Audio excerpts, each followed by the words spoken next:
Good evening, everybody, and welcome inside Welland Stadium on a thirsty Thursday at the bottom. Alec Murray alongside my partner, Reese Dumani, as we get set for 2 of 3 in a 3-game home stretch for the Welland Jackfish. The Brantford Red Sox in town tonight, Reese, as Welland looks to get back into the win column against the red hot. Oh, we're over the PA system there. There we go. Anyways, I think we can get back into it. Here too. I do think they want to hear us. Brantford, anyways, back to my original point. The red hot Red Sox in town who put up 20-plus runs over the Chatham-Kent Barnstormers over the weekend in an onslaught on Canada Day. Yeah, it wasn't a good day to be a home team. Not at all. On Canada Day. 0 for 4, and in Chatham they sold out Fergie Jenkins Field, and well, the Sox came to play, and they put up a bunch, 20-plus runs. It was a dominant performance. They scored in every inning. We saw a 7 spot. We saw just them pounding the baseball all afternoon long, or all evening long, I should say. But, yeah, no, you could say they're red hot coming in because they put up a lot of offense on Tuesday. Pitching matchup tonight, Nikolai Arbol gets the start for the Brantford Red Sox. It'll be Jose Dominguez getting the nod for the Welland Jackfish. Another home start for Dominguez. He has been nothing short of spectacular this season for Welland. Yeah, we saw him throw 5 no-hit innings here last time he threw, and then the 6th inning kind of got off the rails a bit. But other than that, yeah, he's been great. The starting staff has been phenomenal. Just the run support for them, and we'll get into that in just a second. But, yeah, Jose Dominguez, again, he's a strike thrower. He's going to command the zone really well, and you better be ready to hit if you're the Red Sox because he's not going to walk too many guys very often. And if you get into an 0-2 hole, you might have a spot saved for you on the bench. He's going to get a ton of ground balls. He's going to get a ton of weak contact. That's exactly what Jose Dominguez does. He's going to try and settle down this Red Sox lineup a little bit here tonight. Lineup changes for Welland here today. Tyson Gom into the lineup in the DH spot in that dreaded 8-hole we've been talking about all season long. See if he can get something going for them. Austin Gom also in the lineup. No Gio Morello. He's still out of the lineup for the Welland Jackfish tonight. So those are a couple of changes. Brandon Hupe drops to the 9 spot. Brandon Luther up to that 7-hole for Welland. Seems after that 6 spot, Reese kind of falls off a little bit. Jackfish looking to switch things up a little bit. Manager Brian Esri trying to shuffle the deck here in the lineup. Yeah, and not anything against Luther, of course, or Hupe or anyone that drops in the lineup, but Luther's he's such a great 9 hitter. You're kind of like, I want him in the 9 spot, right? To turn things over, right? So, but yeah, you want to get a little bit more production around the middle of the lineup. Again, it really hasn't been an issue getting guys on base, but you kind of get into a certain spot, like you said, the 8-hole, 7.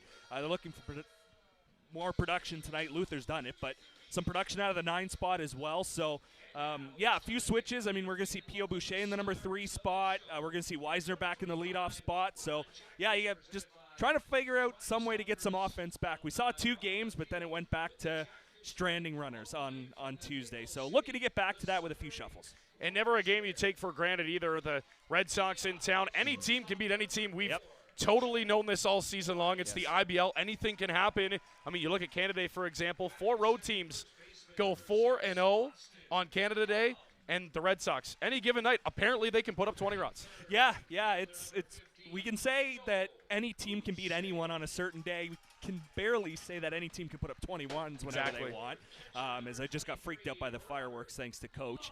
But, yeah, it's baseball. Anything can happen. The Brantford Red Sox, albeit they may be sitting in the 9 spot, they may be looking to get back to the playoffs this season, but for Welland, you're sitting in number 1. You got to get back into the win column, which means you have to have your foot on the gas pedal for all 9 innings. Keys to the game quickly for you, Reese, tonight for Welland to get back into the win column. You got to string good at-bats together. The offense was spread out pretty well on Tuesday. One hit. There was no 2-hit innings for the Jackfish. No. We saw the 2 runs in the 9th inning, but at that point it was 4-0, a little bit too late. So just you got to put better at-bats together and put them in bunches instead of spreading them out throughout the entire game. I think that's a big thing for the Jackfish. Pitching, we don't even have to cover. Nope. It's that hitting, that clutch hitting that we have to see from the Jackfish, and in bunches, like I said. Hitting with runners in scoring position is my key today. Jackfish are able to convert with runners in scoring position and drive those runs in. They're going to be just fine tonight. Absolutely. Let's head down to field level here for the national anthem at Welland Stadium as we get set for first pitch here in the Rose City. Please welcome back Kayla Fraser. Oh, Canada, our home and native land.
once again, Kayla Fraser.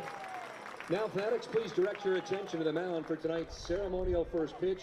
Representing the Sudbury Voyageurs, please welcome Isaac for tonight's first pitch.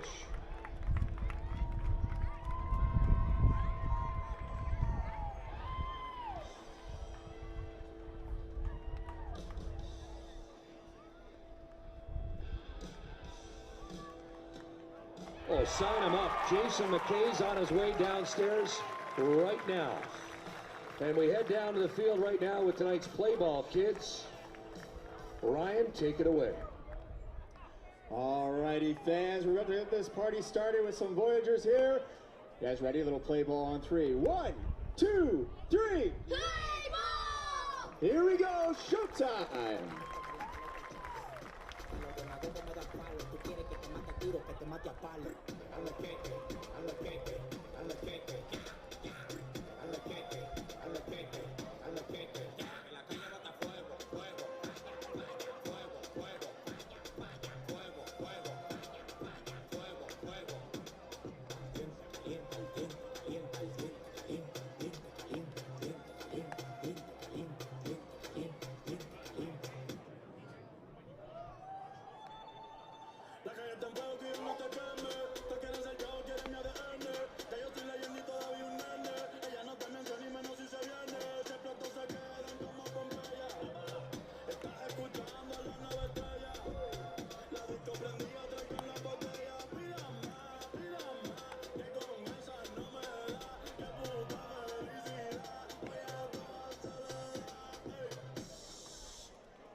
And good evening, everybody. Welcome back inside Welland Stadium. Ball time on a Thursday night, a Thirsty Thursday Welland Jackfish edition. The Brantford Red Sox in town tonight. Coming off a 20-plus run outing over the Chatham-Kent Barnstormers. This team feeling it offensively.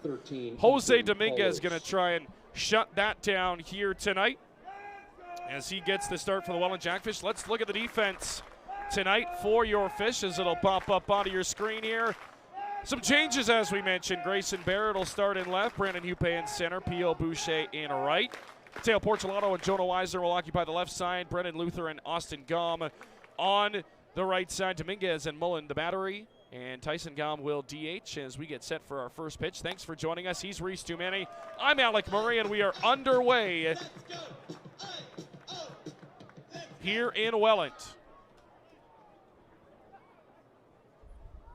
Ethan Polo swave and a miss, and it's 0-2 quickly. Dominguez up on him. As his sign rocks into the windup. Here comes the offering. Polo's going to send it left field. That's a base hit as it drops in front of Grayson Barrett, and a leadoff single for Ethan Polos to start the ball game. Great piece of two-strike hitting. Yeah, it was after taking a really close pitch there, 0-2 to get it to 1-2. He just takes it the other way. Nice line drive towards the line, and coming over to cut it off was Barrett, keep him at first base for a single, but Dominguez thought he had that 0-2 pitch. Mullen thought he had it too, and then next thing you know, he's got a base hit and a base runner on. See Coach in the background getting the fans fired up here early on, showing bunt and bunting it off home plate foul. As Renee Takioka, the left fielder, stepping in. Red Sox still sporting, looks like those Canada Day uniforms with that patch on the right side of the jersey. I mean, Canada Day uniforms every day for Brantford. Jackfish wearing their Thursday whites, Rose City. That one's going to roll foul. And it is 0-2 to Takioka. And I can confirm players are much happier with these Red Sox uniforms. The old ones were heavy. You would sweat buckets. It was just not fun. We've got thinner jerseys here for the Sox. A couple of different styles this season, too, for Brantford. Right? Yeah. They got an off-white as well, mixed into that kind of a throwback-looking uniform. Red hats, too. I like the red hats. Those are a nice look. They pop. So Dominguez in the same spot here, 0-2 to Takioka. Dominguez 0-2, just missing again, and it's 1-2. That's back-to-back 0-2 takes by these Sox hitters that are so close. Just not getting a call from home plate umpire Jeff Rose. So Dominguez will rock you to a 1-2 on the way. Cut on and miss, strike 3. Comes right back with the fastball and gets him swinging, 1 away. Second baseman, number 29, Lucas Bateman.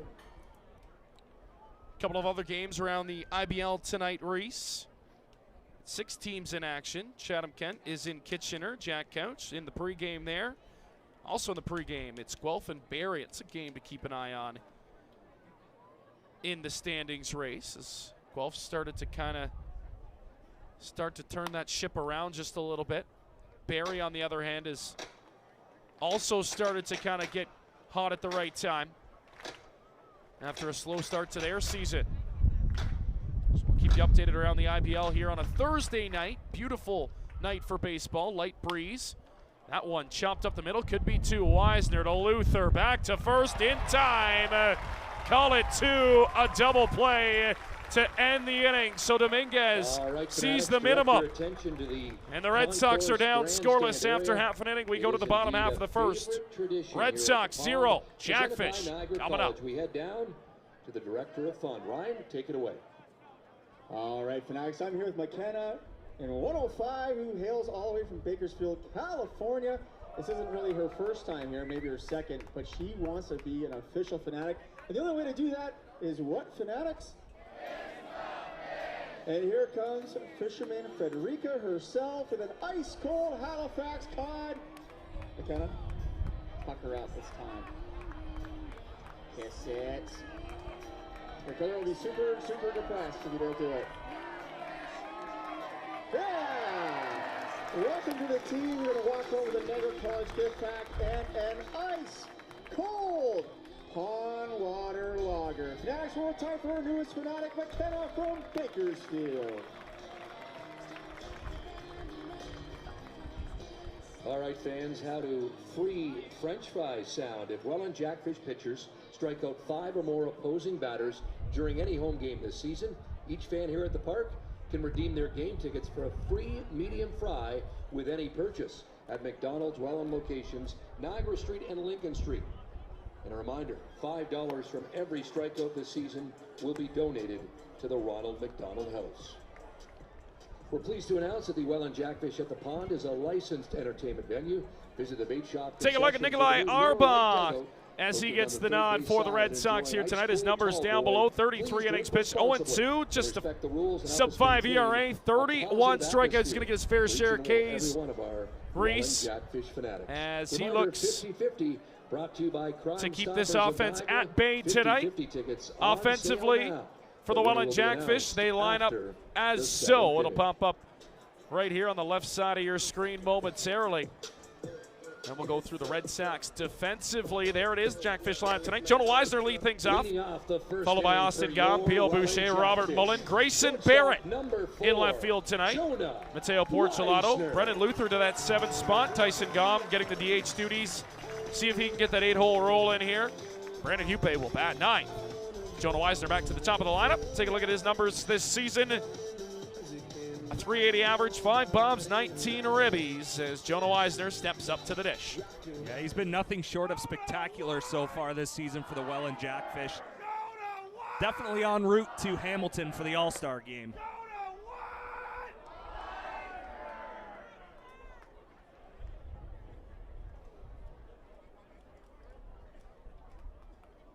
It'll be a weird arm angle here from the Red Sox right-hander, more of a 3/4/side.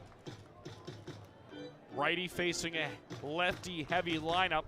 Toes that very far side of the rubber. Really sets up on the outside of that mound, Reese, if you look at him. Weisner able to hold up. Yeah, and that's easily more effective, obviously, against a right-handed lineup. But like you said, with the amount of lefties the Jackfish have, they could get some pretty good looks from this right-hander here tonight.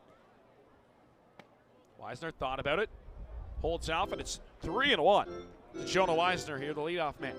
Yeah, as much offense as he produces, he's a good guy to have in the 3-hole, but I think he's much more effective for your team leading off the ball game. Weisner fighting one off, foul, and it's a full count. So he's seen a bunch of pitches here to lead off the ball game. Doesn't really matter where Weisner's been in the lineup this season. He's been productive throughout. He's led off, bat third, back and forth, back to the top. Firecracker at the top of the lineup for the Welland Jackfish. Here comes a payoff pitch. Weisner will fight that one off to the screen. And that's what makes him so valuable in this leadoff spot. Like you said, it really hasn't made a difference where he's hitting, but to get that leadoff hitter to see so many pitches and give your team an opportunity to get as much information as they can. He's such a spark plug at the top of the lineup for this Welland Jackfish team. Here comes another 3-2. It's outside, ball 4. So really not giving anything on the outside of the plate here tonight thus far. Establishing that early, Reese. Yep, consistent throughout. It looks like it'll be a tight zone tonight. Here's Austin Gom batting out of the 2-hole in his .368 average. Gom still getting his feet wet here in Welland.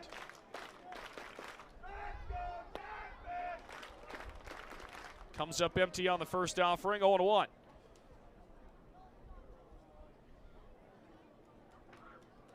Shadows playing a factor early on in this one.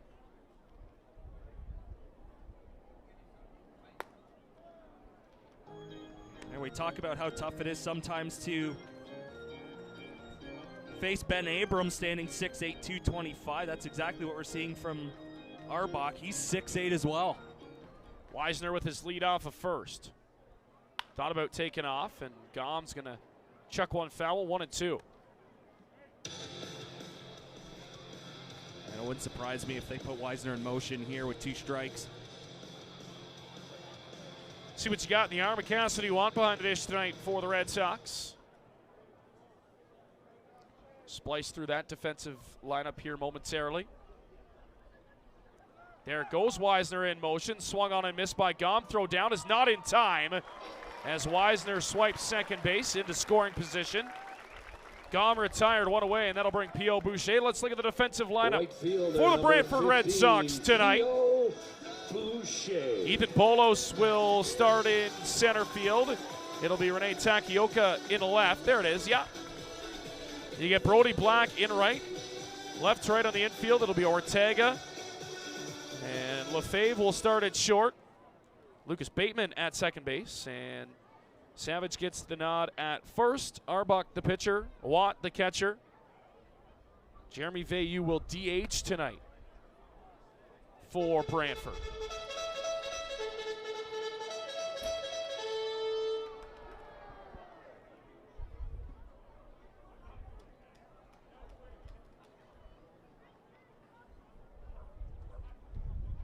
Arbach checks back, delivers, outside, it's 2-0.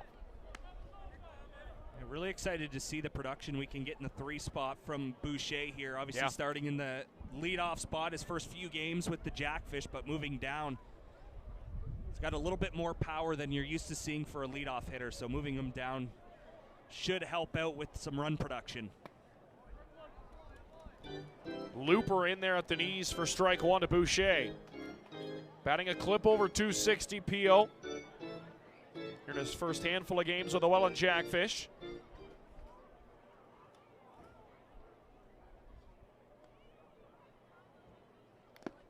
Check swing. Foul. 2-2. Yeah, he kind of got caught in between there. Ball that was going to be inside was not going to be a strike, but it already started and just got a piece of it. Crossed him up. Yep. So Weisner is lead off second base.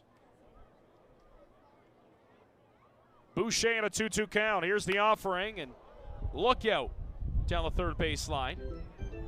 Going after the camera crew down there by the dugout. And we'll do another 2-2.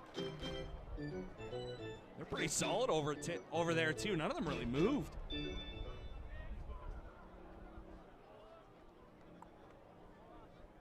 Two is downstairs, and another full count here to Boucher. Jackfish getting that pitch count up early in this one. So Arbach's seen 3 batters. He's got a full count on 2 of them. Wisner leadoff second. Here comes the payoff to Boucher. Comes up empty. Got a piece of it, though, to stay alive. Just able to adjust at the last moment and get just a piece of that baseball. And we'll do it again.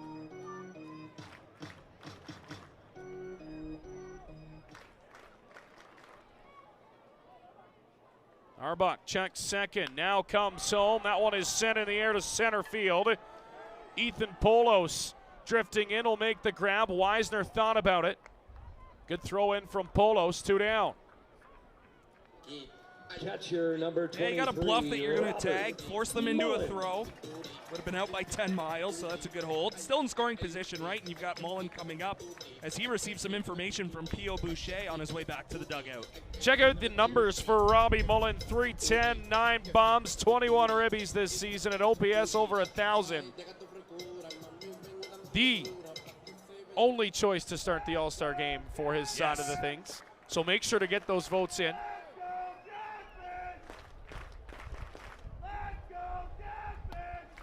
As Robert Mullen takes strike 1.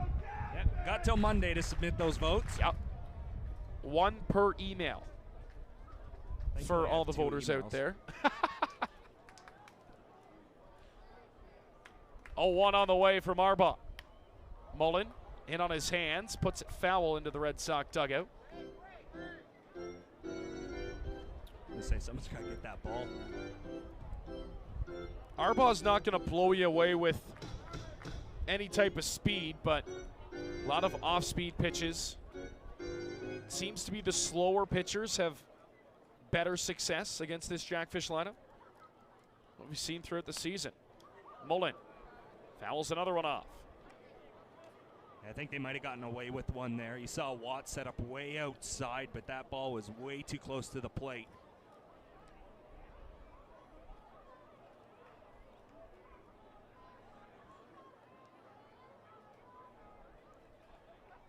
Arbach offers outside, 1-2. Yep, Jeff Rose establishing that zone early. It is going to be tight. And you can even see Watt direct to his dugout saying, "Yeah, guys, that was out. Trust Trust away. me." Yep. Well, you got the other guy who was behind the dish in the top half of the first.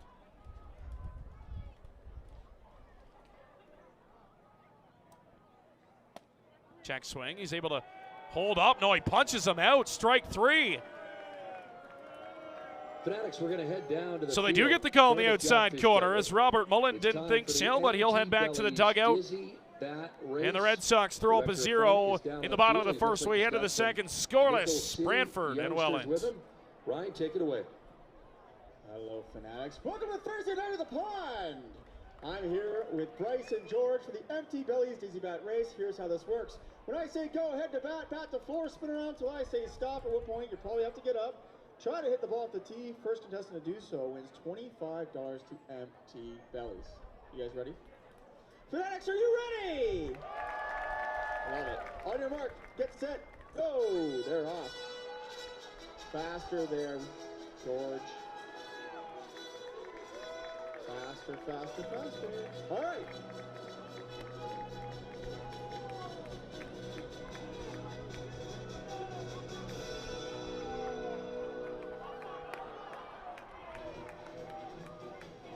What do you guys think? Keep going. Oh my gosh. Ruthless bunch of individuals out here. Faster, they say. The Fanatics are nuts. They want you to go faster. 10, 9, 8, 7, 6, 5, 4, 3, 2, 1, go.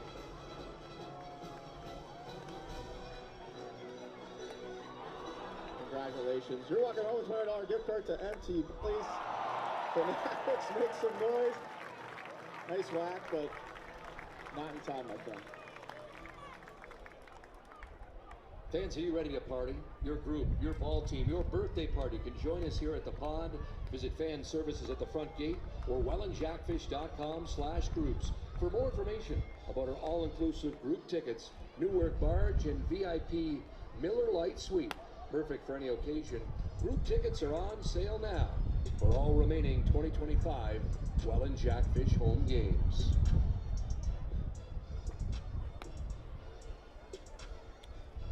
Welcome back inside the ballpark. Take a look at the graphic on your screen. And a matchup of stats which favors very heavily the right side of the screen. Your runs per game, your average. Somehow Welland's still batting over 300 as a team, which is very impressive. Brantford really up theirs the other night, scoring 23 runs against Chatham-Kent. Jackfish almost at that 30 home run mark this season as well. So the offensive numbers are all still there, East, but it's been very extreme or the other extreme for Welland this season. There's been, a couple of games where they score 7, 8 runs, but last couple of weeks it's been 15 or 2. Yeah, it's one or the other. There's no in between, right? Early in the season we were used to, like you said, the 7, 8s, 9s. We saw 20 plus in Kitchener. We saw a streak of 3 straight where they scored 10 plus, and of late, it's kind of been one or the other and nothing in the middle. Consistency has kind of been gone after the start of the year. Ground ball up the middle. Jonah Weisner throws on to first in time, 1 away. Should say if you're a Chatham-Kent fan rolling over this afternoon and taking a look at your phone, some exciting news as Seth Strong, they announced his return to Chatham-Kent. Started the season up in Lake Erie in the Frontier League. Not the numbers you're accustomed to of a Seth Strong. Of course, the MVP of the league last year. But Chatham-Kent thrilled, I'm sure, to put the Panda back into the middle of their lineup, especially to that very hitter-friendly right field. And the lefty Strong, so many home runs at Fergie Jenkins Field last season. Got to play to the ballpark. Absolutely. Don't blame them. He hit 209 this season up in the Frontier for Lake Erie. 1 home run, 13 RBIs. Yeah, for a team that was surging up until Tuesday, really. Yep. But you just throw an MVP back in your lineup, so it's not bad if you're a Barnstormer fan as Dominguez bounces one in, 1-2. And it's really not much of a different task for them tonight being in Kitchener, right? No. You have the last place Sox in town on Tuesday get skunked, and then you're in Kitchener tonight. It kind of gives you a lesson that those bottom teams aren't just going to, roll over. Strike 3 called on the outside corner. Dominguez got his second strikeout of the night. 2 down here in the second. Yeah, I'm not sure if that was a pause by Dominguez to just throw off the timing or wait for the sound effects to go off, but either way, got the job done. So here is Andrew Savage.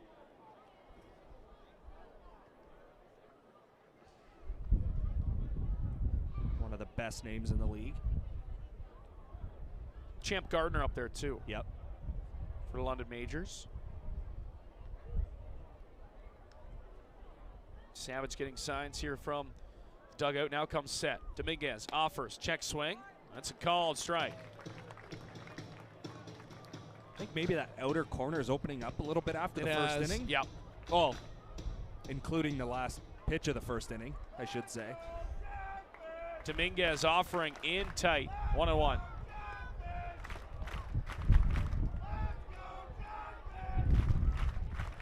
Looking to put the Sox away here just to get his team back in the dugout. 1-1 from Dominguez. In on the hands. Ground ball, Weisner. On to first in time, inning over. 3 up, 3 down to retire the side. Jose Dominguez. 6 up, 6 down for Dominguez to start the ball game. Right at the bottom of the second. Scoreless in Welland. Make some noise.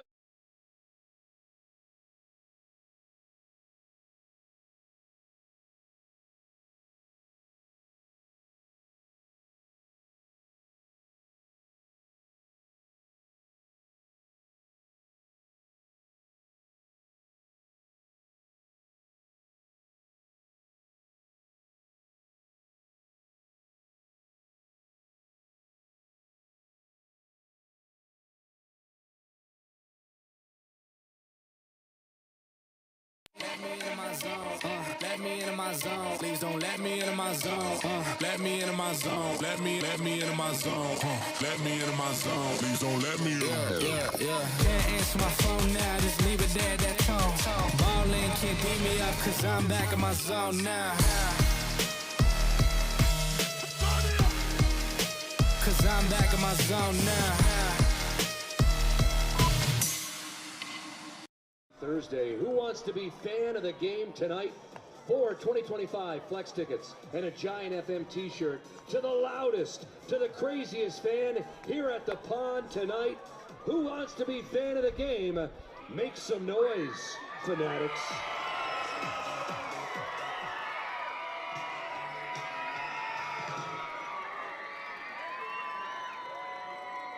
Leading off the second inning for the Jackfish, left fielder number 24, Grayson Barrett.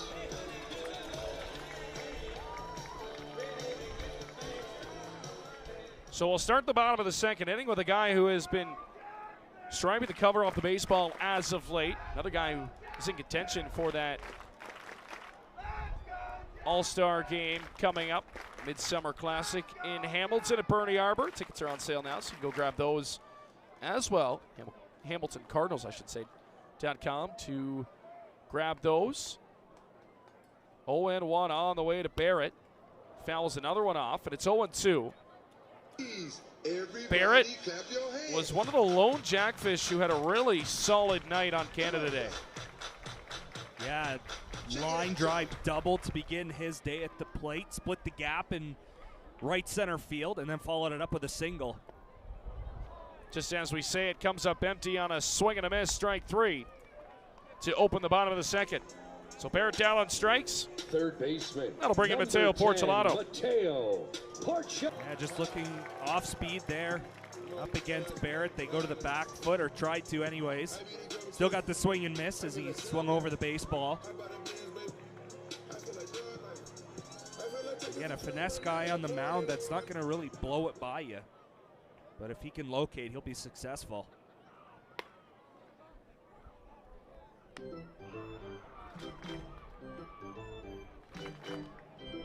1-0 to start Mateo Porcelato.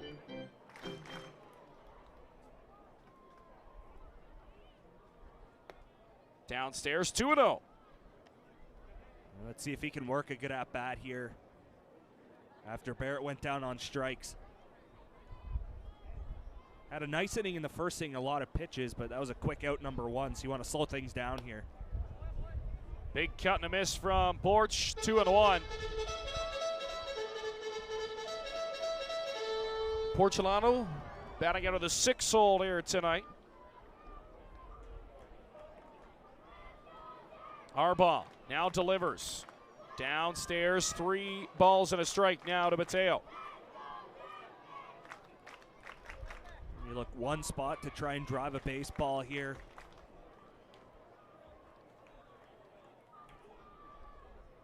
(3-1).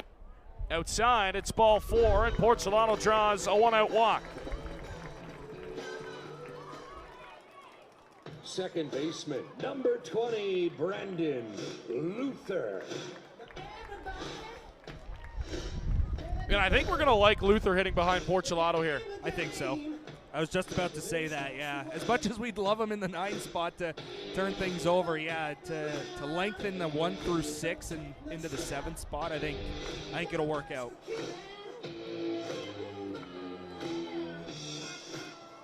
So here is Luth.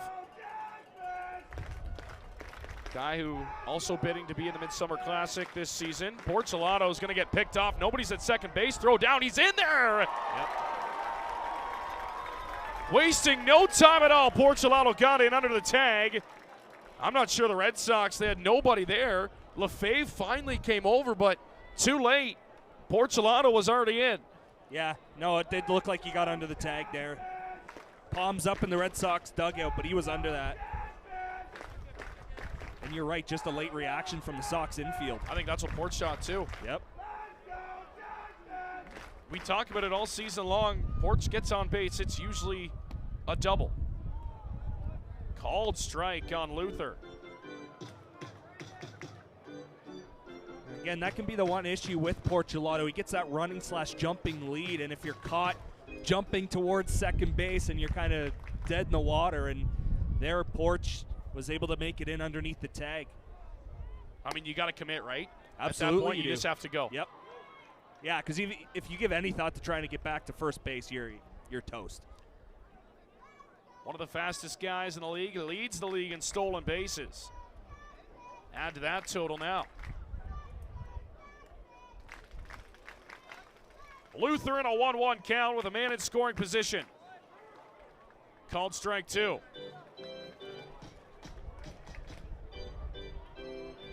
This is the clutch spots in the game that the Jackfish weren't able to capitalize on Canada Day.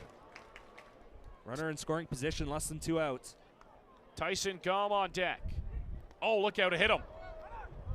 Or did he get out of the way of that pitch? I think he did. Portulato will advance to third. Just gripped it a little too tight, did Arbaugh. And thankfully it did miss Luther, or else Porch is back at second base. Yeah, I think that noise, because I heard it too, I think that noise was just the glove of the catcher, Watt. Luther, no reaction to getting hit, so we'll do a 2-2.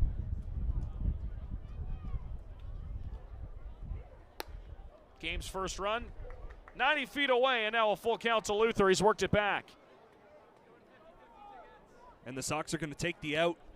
They'll concede the run up the middle. Good look at Porch there at third base. He'll get his lead off of third, Luther. 3-2 coming from Arbaugh. On the way, it's outside for ball 4. So back-to-back walks here in the bottom of the second inning. And now runners at the corners with one away. Here's that 8-hole coming up again. See if Tyson Gom can find some grass. Yeah, and I think we talked about it last game where it just, if the number 8 hitter, and again, it doesn't make a difference who's in there, it just haven't found production, but it seems like if one guy can get a hit and find a way to be productive out of that spot, that might open it up for whoever's in there in the future. It just kind of feels like you need that one moment.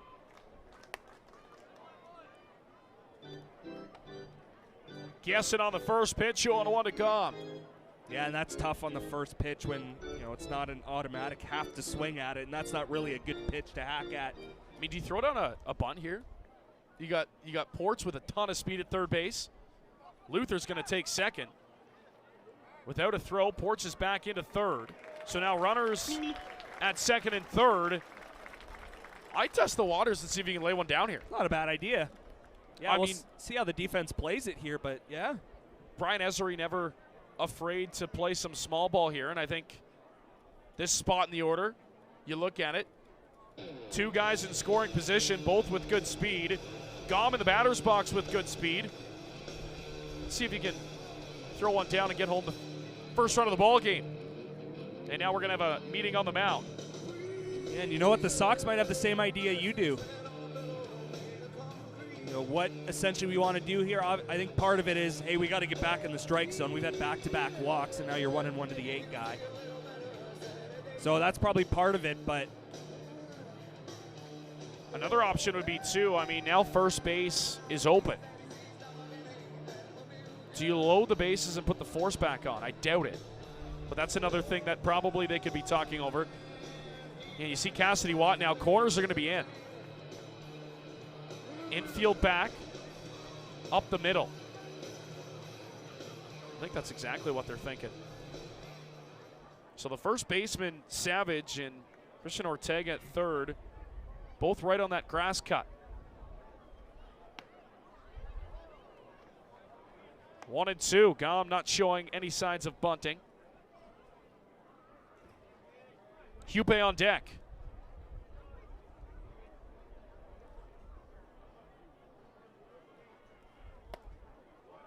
Well outside, 2-2. Yeah, if Gom can just find a way to get the ball on the ground past the pitcher up the middle. In play. Yep. Ground ball to the right side would score a run.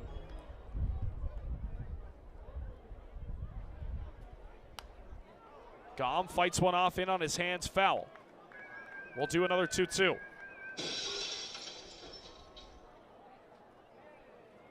just got to find a way. No, anything. Even if you don't drive in a run, if you can force a walk, get hit, whatever the case might be, give the guy behind you an opportunity to drive in a run. 3-2 to Gom. Putting together a good at-bat here. Back-to-back walks for Arbaugh. Already up to 44 pitches. 20 of them being balls. Strike 3 called on Gom. He thought he had walked.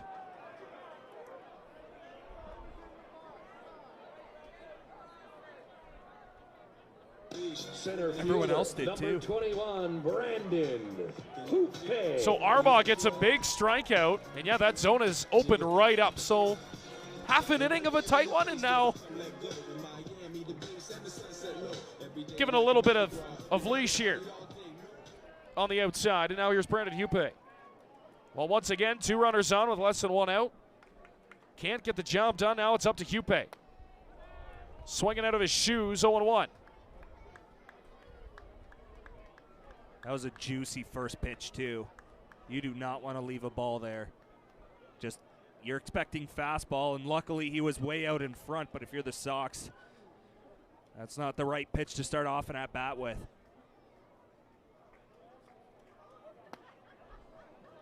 Oh, 0-2. You got a battle here. Obviously, the ideal situation is to get a run home, but if you can find a way to reach first base and get Jonah Weisner to the plate, he can do some damage. Hupe takes outside, 1-2. Let's go. Let's go. Let's go. Let's go.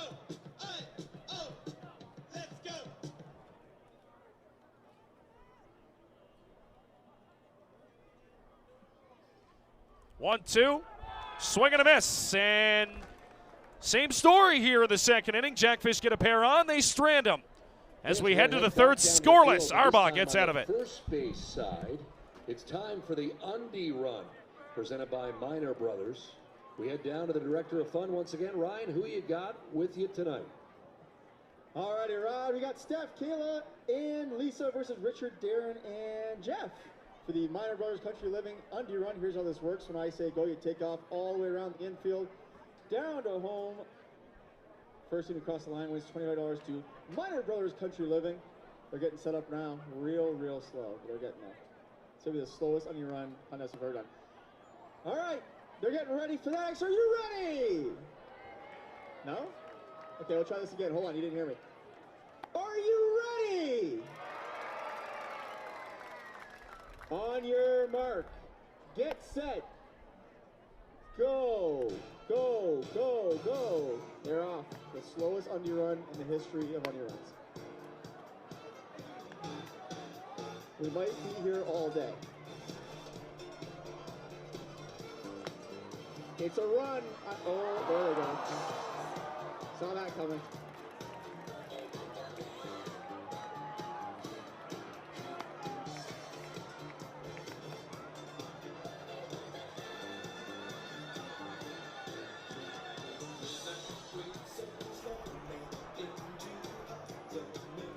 You're gonna have to help them out. Yeah. They're in trouble. All right, at this point, I think because they literally can't get up, we're going to declare the guys the winners on this one. Congratulations to the guys. Make some noise. They didn't fall down, and that means they're the winners. Amazing. Great job. You want to wear the fish this season? Visit the new tackle box on the first base side or online at shop.wellandjackfish.com for all your Fanatic needs. A reminder, the park is a non-smoking facility. Smoking and vaping are not allowed anywhere within the stands or concourse in accordance with provincial and municipal regulations. Anyone caught smoking inside the venue may be subject to fines and removal from the facility without refund. Fans, don't forget, Welcome 50-50 back. tickets Oh, are on man. Top sale of the now. third inning.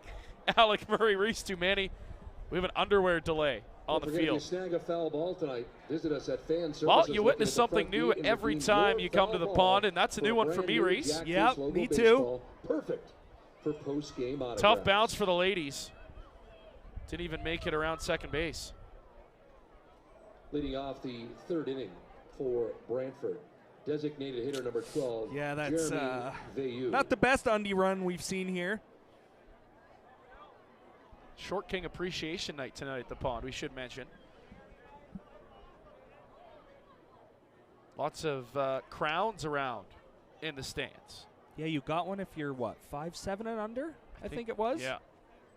I think that was the size limit. 1-0, Dominguez starts him out with a ball to Jeremy Veilleux, the DH. Surprising amount of crowns out in the stands today. I did not get one, unfortunately. No, Curtis Person got one, though.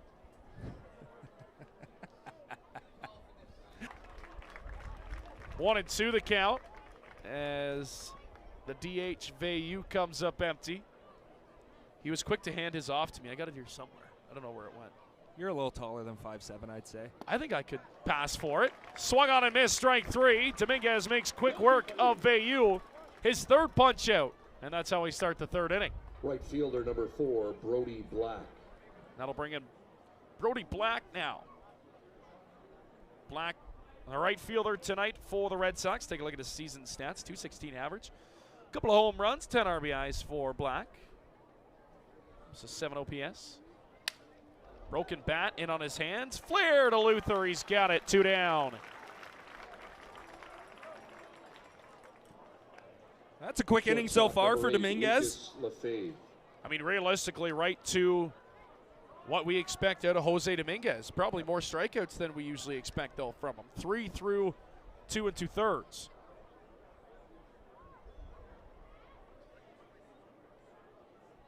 Working quickly.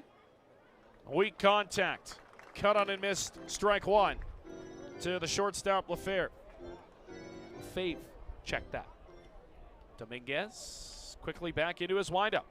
0-2. He's just attacking these hitters. Not really trying to pick corners or anything. It's been a lot of try and hit what I'm throwing. Come right at it. Hit it if you can. 0-2 on the way. Right there, strike three called. Jose Dominguez, a quick 1-2-3 inning as he's retired the last 8 batters he's seen in this ball game. We head to the bottom of the third, scoreless on a thirsty Thursday here in Welland.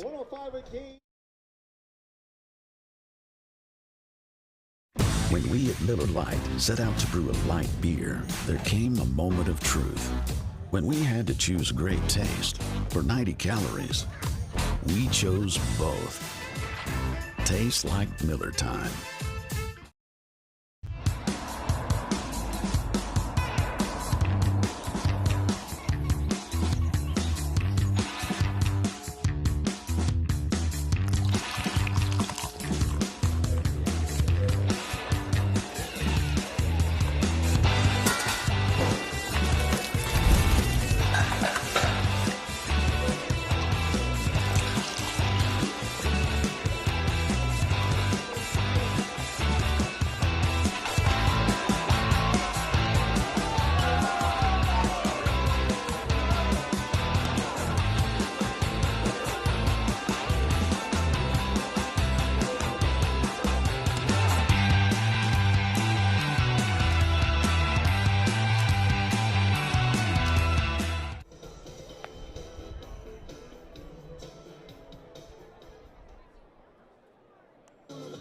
Leading off the third inning for Welland, shortstop number 4, Jonah Weisner. Bottom of the third, thanks for joining us. Gorgeous night here in the Rose City. Alec Murray, Reese Dumani, scoreless through 2.5 as Jonah Weisner steps back in, second time through the lineup for the Welland Jackfish. Weisner will lead things off here in the third against Nikolai Arba. Weisner takes it at the knees for strike one.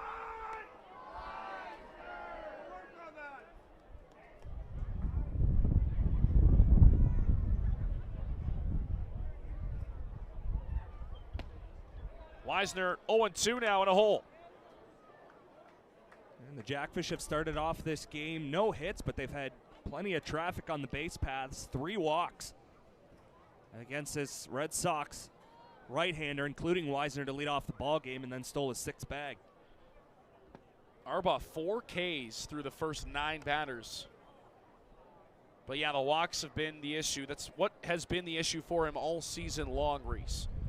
He's going to get his fair share of strikeouts. We knew that coming in. Can be a bit wild at some points. Hurts himself as Weisner fouls it off to stay alive. It's the story with so many of these pitchers in the IBL. Elite fastball, elite off speed, something, you know, one or the other is really, really good. And when they're on, they're on. But when they're in the zone. Yeah. Yeah, absolutely.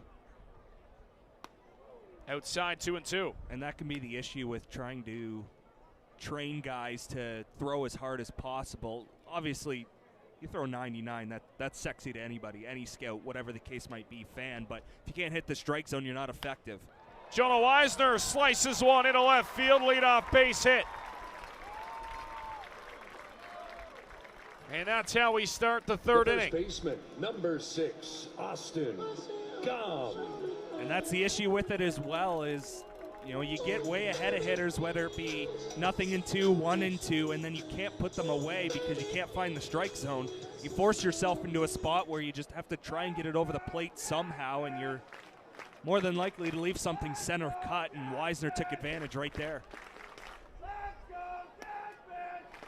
Arbaugh's delivery is inside for ball 1. Gum was a strikeout victim back in the first inning. Weisner's on base already for the 2nd time tonight. A walk and a base hit. Throw over to first base. Good pickoff move from Arbaugh. Weisner back in safely. And when Weisner was on in the first, they waited till there were 2 strikes on Gum to send him. Yep. See what they do here.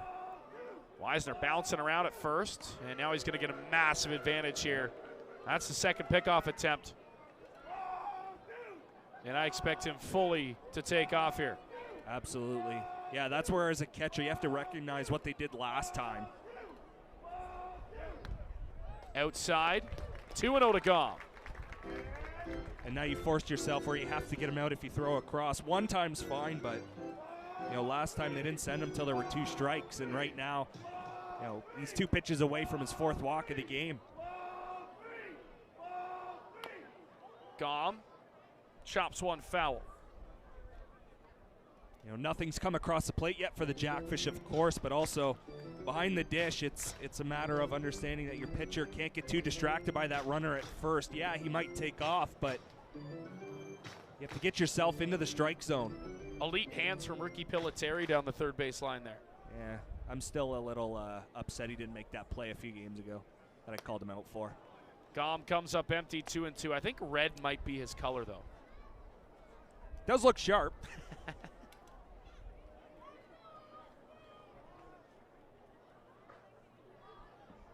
2-2 to Gum on the way. Arbaugh checks first. Weisner's taken off. Gum's going to strike out for the 2nd time. Not going to get Weisner, though. He's in safely. And Gum, 2 strikeouts to open his evening. And that'll bring in P.O. Boucher with 1 away. Yeah, and that's what throwing over twice early in an at-bat can do. You know, not saying that if they didn't, then Weisner's not stealing 2nd because he couldn't get a bigger lead. That's not what I'm saying at all, but you trap yourself a little bit when you do that early in an at-bat. So now you've got another runner in scoring position, less than 2 outs. See if they can drive him home here. It'll be up to Boucher. It was Boucher in the 9th inning on Canada Day, sending one up the middle. 2-run single. The only 2 runs of the ball game for the Jackfish, and now it's 2-0. That's back-to-back 2-0 counts. for Arbaugh.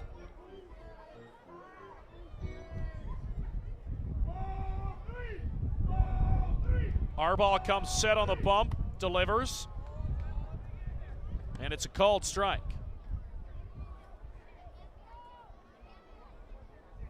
Last time he had Weisner in scoring position, he put one in the air. So again,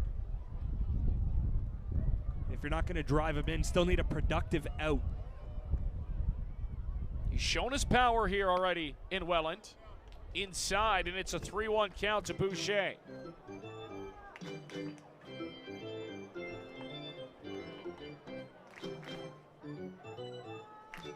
So a hitter-friendly count for Boucher. See if they come into the zone here. Arbaugh comes set. Checks second. Offers home. Boucher. Chopper to the right side. The pitcher, Arbaugh, not going to get there in time. Not sure what Savage was doing at first base. An infield single for Boucher. And runners at the corners with one away. I mean, it was a great play by the pitcher, Arbaugh, to get off the bump and get that baseball. Andrew Savage looked like he got lost.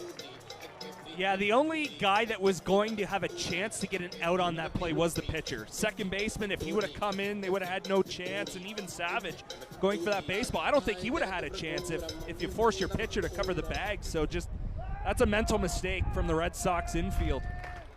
And the Jackfish, once again, 2 runners on, less than 2 outs, Reese.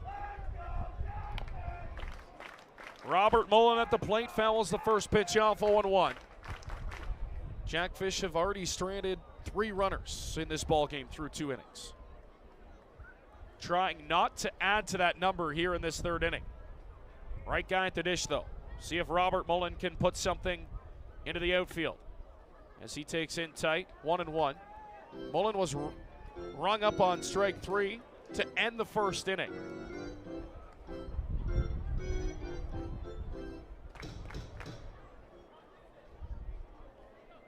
Mullen still looking for that 10th home run of the season. He's sitting at 9. Arbaugh delivers outside, 2-1. It looks like they're going to stay away as much as possible against Mullen. That second pitch leaked a little bit too close to the plate. Well, inside actually, and they wanted it out, but seems like it might be the game plan for the Sox against the Jackfish catcher. 2-1 on the way. Not even close. Wild pitch to the backstop. And Jonah Weisner will easily score. First run of the ball game. And the Jackfish will take that any way it comes as they take a 1-0 lead. Yeah, that's a gift from the Red Sox. After that play at first where you can't get an out, you get a wild pitch afterwards. And when an offense is struggling, you need breaks like that. This is going to be pitch number 70, Reese, coming up for Arbaugh. 31 balls. Not a great ratio. Mullen just out front of it, and it's foul. Yeah, and again, it's not like they're not having quality at-bats. They're working the pitch count really high, and it's not just tonight. That was on Canada Day as well. It seemed like they were having longer at-bats, but not getting any results. And again, sometimes you need those wild pitches to score a run when you're having some issues. Mullen fights off another one. It's going to get out into the parking lot. Everybody clap your hands. So what, 4 of the last 6 games, it's been an issue for that clutch hitting. Yeah. So obviously, we're not counting those 2 wins, one against London, one against Hamilton, but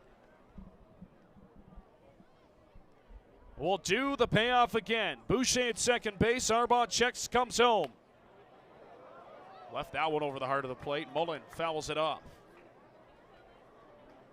Yeah, it's just the opposing pitchers have won the battles more than not recently.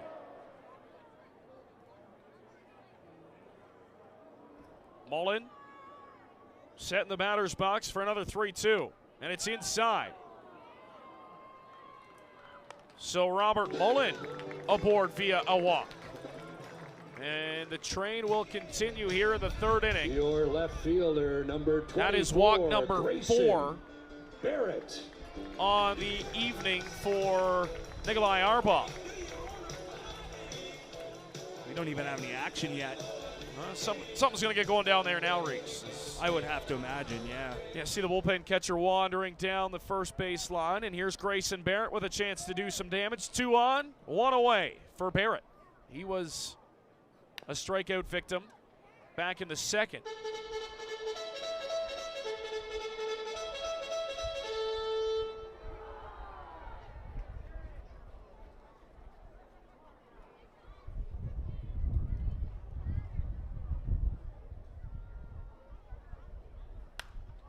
Barrett sends one opposite field, well foul. And now 0-2 to Grayson.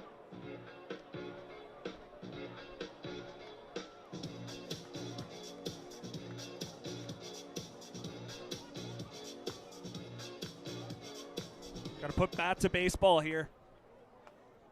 Battle your way through it. 0-2 to the California native Grayson Barrett. Sends one to the right side. Savage will take it himself, get the out at first. He advances both runners.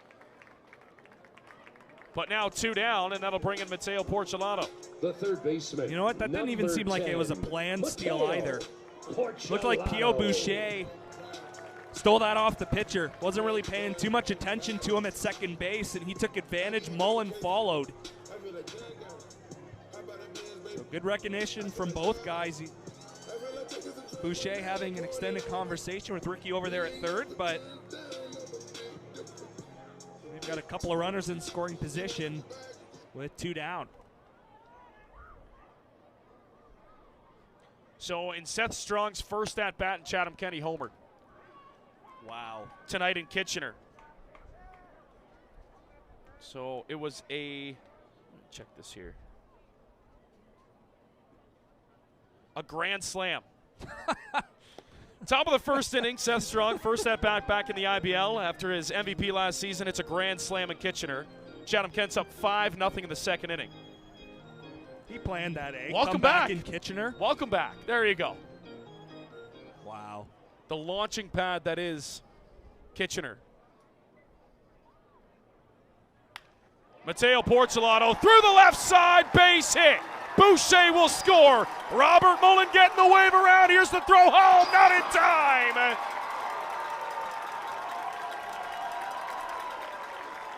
Two RBI single for Mateo Porcelato. 3-0 Fish here in the third. And there is some clutch hitting from the Jackfish as Porch will take second on the throw home. Baseman, number 20. Yeah, and I love that he went the other way with it, not forcing yourself to try and pull that baseball, and you just shoot it through the left side, through the hole between third and second. And that's an automatic send, too, for Mullen. I know he's not the fastest guy in the world, but again, I think you got to try and get as many across as possible.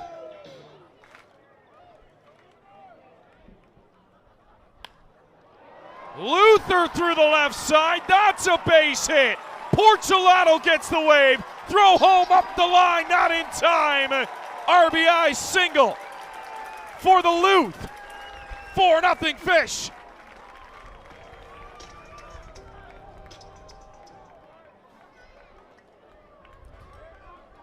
Back to back, same spot, the exact same spot that Porch sent his. Brandon Luther does the same. And that's what that move can do if you're S. You move him up and, you know, instead of waiting to the 9 spot, and again, you love that he's able to set it up for the top, but to add a bat a little bit closer to the middle of the lineup into the 7 spot, it pays off there. Solid contact on back-to-back pitches. Other game going on in the IBL tonight in Barrie, as Noel McGarry-Doyle and Tristan Clark both have homered. 2-0 Baycats, bottom of the second. So lots of long balls tonight in the IBL thus far. 2 in Kitchener, 2 in Barrie. All the scoring in the out-of-town scoreboard tonight is coming the long ball. So what you're saying is that we need one here. That's exactly what I'm saying. All right, cool. Right on. From the team in white, preferably. Gom chops it foul, 0-1. Jackfish has strung together 4 base hits in this third inning.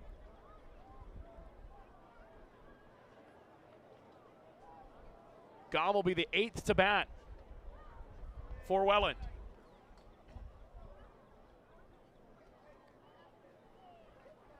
Gom takes a called strike, 0-2.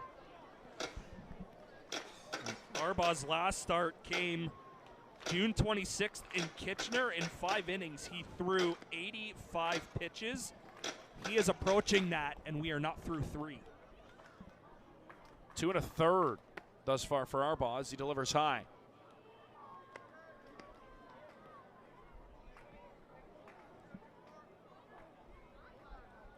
Look at that sun over down the first base side of things.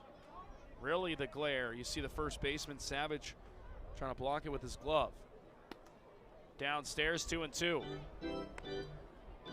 Yeah, that's him standing over there saying, don't throw me the ball, don't throw me the ball, don't throw me the ball. There's like a 50-50 shot, I'll see it.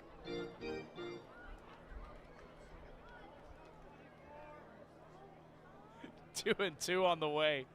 What a beauty. It's outside, it's a full count to Gom.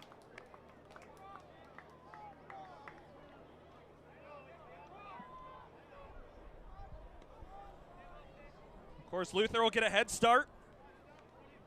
Full count, 2 outs. Payoff pitch is coming to T. Gom. Cut on and miss, strike 3.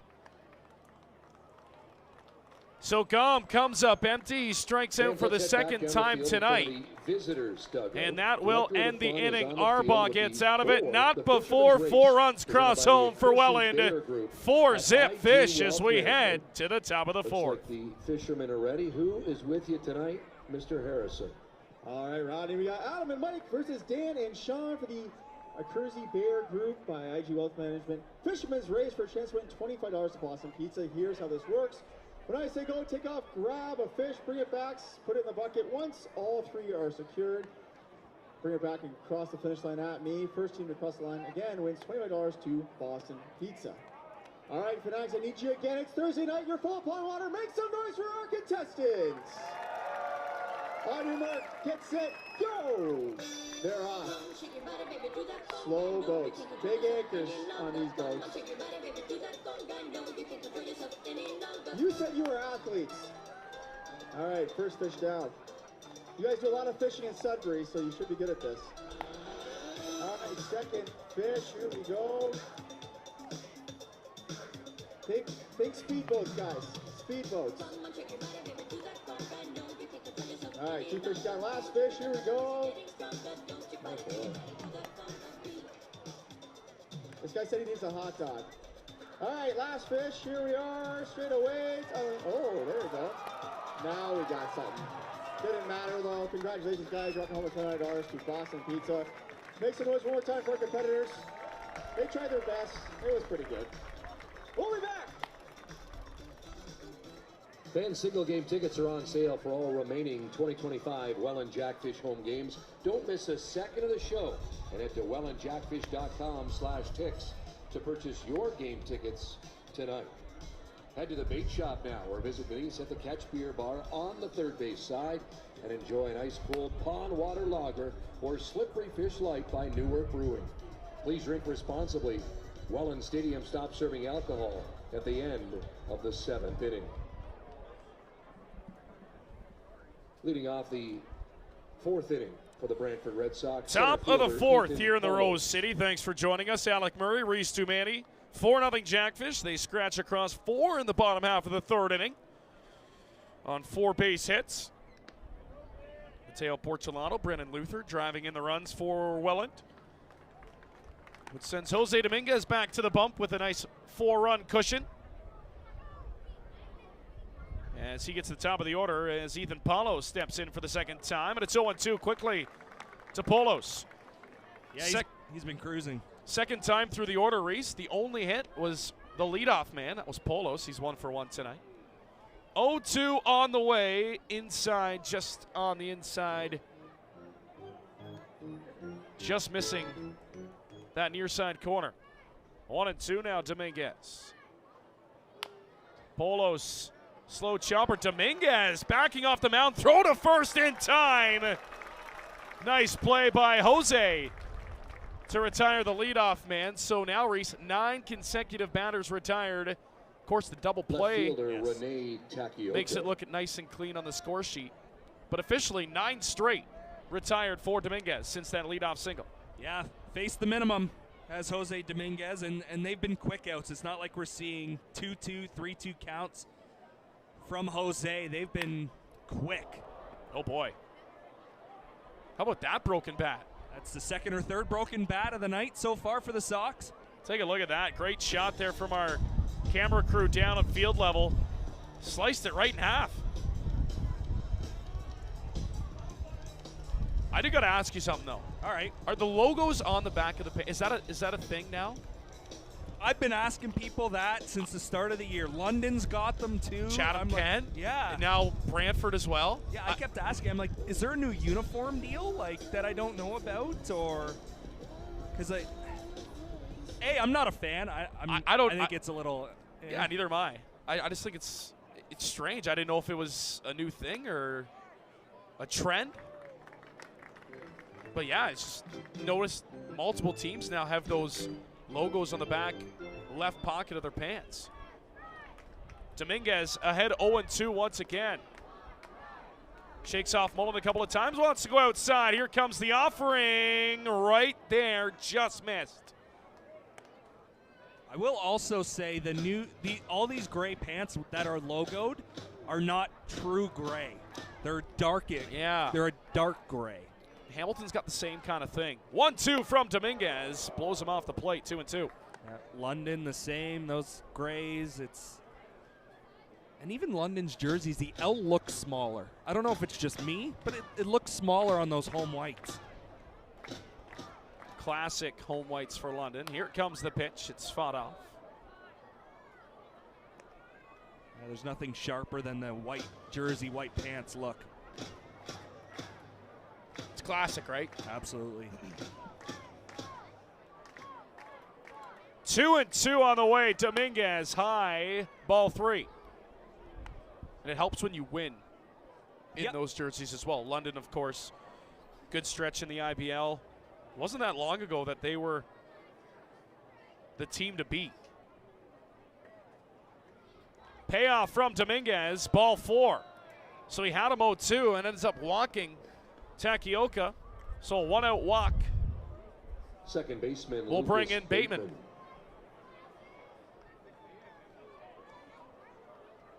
Yeah, and this is the man you got to roll over into that double play in the first inning. Not a ton of speed in the box, so that double play went 6-4-3.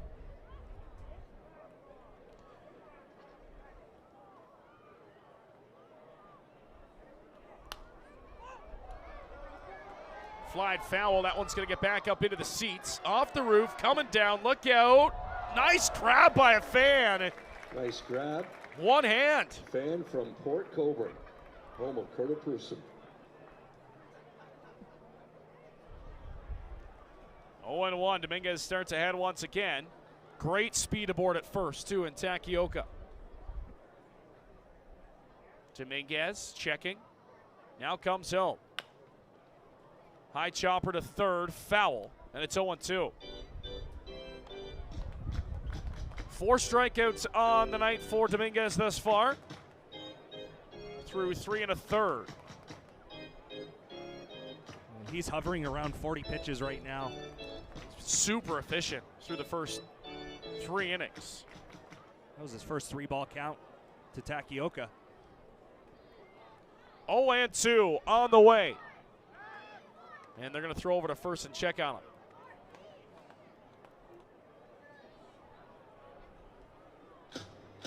Bateman, you mentioned, grounded into that 6-4-3 inning double play. 0-2 coming again. Jose rocks into his windup. On the ground, the runner was taken off. That's going to save a double play, and it's going to turn into a base hit. Boucher will throw it in now. Runners at the corners on a nice little hit and run by the Red Sox. Yeah, Luther vacates his position to go cover the bag, and that leaves the hole open for Bateman to shoot it to the right side. And one of the best hitters for the Sox this season has Bateman. Originally a catcher, came up. So with the junior Sox and now playing second base, of course, Watt doing the catching. But, yeah, they perfectly played that hit and run. And now Mullen will do his little run through the signs in front of home plate, first and third. I mean, if the runner's not taking off there, Reese, it's a double play. Absolutely. Or at least the lead runner's out. Yep. That's how that can change quickly. Double play still intact here. That one shot to right field. That's going to get down, base hit. Takioka's going to cross home, throw to third. Not in time. Just in ahead of the throw is Bateman, and the Red Sox answer in the top half of the inning as they're on the board here, 4-1 Catcher on an RBI Cassidy single Watt. from Christian Ortega. Just a solid line drive single to right center field. I'm actually surprised that Bateman tried to go first to third. Well, not tried to. He did successfully go first to third, but again, not the speediest guy in the lineup for the Sox. And the throw was on target, just a little bit late. Now they're showing bunt first and third, which is interesting.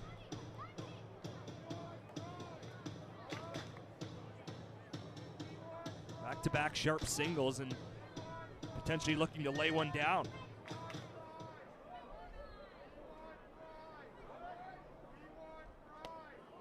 Pulling back on the bunt, 2-0. Now seemingly the first 2-0 count we've seen Dominguez in. He's got to settle things down here. Your ground ball away from getting out of it.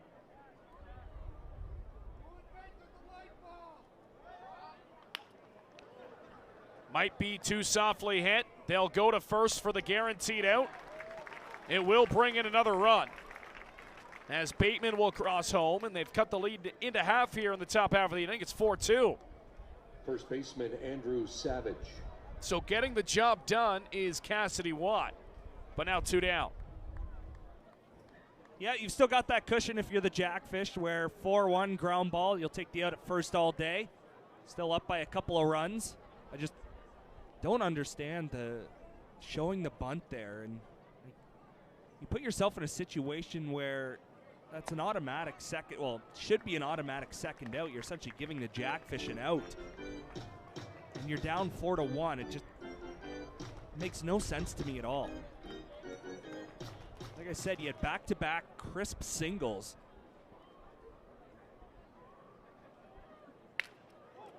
There's another out. One. Wow. Look at that bat down there. That is right in half down the middle. Oh, I've never seen a bat crack like that before. Well, Firewood. gonna have a campfire in Brantford tonight when they get back home off the bus ride. Got enough fire starter for one. It's the 4th broken bat here tonight. Reese, we're in the 4th inning. But again, that's also accustomed to Jose Dominguez. I mean, we talked about his ability to locate pitches and you know, get weak contact. He puts the ball in bad parts of the baseball bats. Yeah, inside on the hands, right on the outside. Yep. Yeah, he just screws so much with your timing that you're well out in front of anything soft, and then he just blows a fastball by you too. It's amazing to watch. Think Savage can feel his hands yet? Oh. Nope. No chance.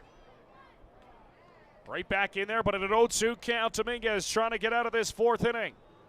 Here comes the 0-2, ground ball foul. Could start a counter tonight. How many broken bats? Wouldn't want to pay that bill. Get some new lumber. Bat companies will be happy in Brantford. Yep. Place a new order before the weekend. Dominguez will rock into his 2-2 once again on the way downstairs.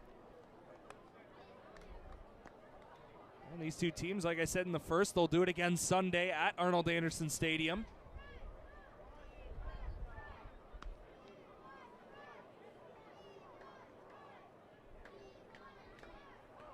Cut on and miss, strike three. Number 5 for Jose Dominguez as he sits down. Savage swinging. Side retired. Brantford does scratch across a pair of runs to cut the lead to 4-2, but we head to the bottom of the fourth. Here in Welland, Jackfish remain on top. Your time is now. You're ready for your next big step. Niagara College is a proven leader among Ontario colleges. Our students are prepared to succeed and drive innovation locally and around the world. Our supportive student culture and state-of-the-art learning facilities help you achieve your dream. Choose academic excellence. Choose experiential learning. Choose career success. Choose Niagara College today. Visit niagaracollege.ca/apply.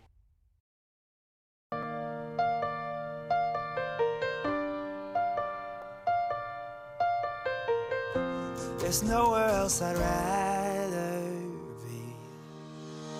Home is wherever you make it. Might not be what you expected. Raise your glass and take a moment. Look around you, this is home. Bar and Grill, 200 Fitch Street in Welland. Join the Fanatics every road game at tailgates as the official road game viewing location during the 2025 season.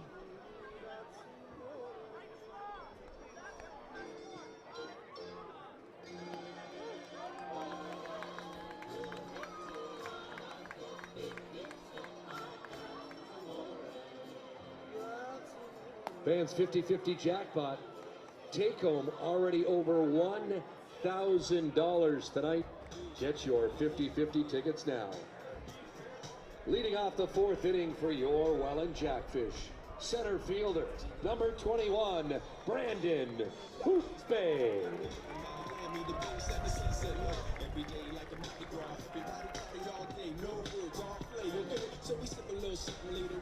Brandon Hoope leads things off at the bottom of the fourth inning. Welcome back inside the ballpark. Sun setting here in the Rose City. That one at the head of Hoope. Look out. Should mention, new pitcher into the ball game for the Red Sox. Carter Abetis takes over for Nikolai Arbaugh.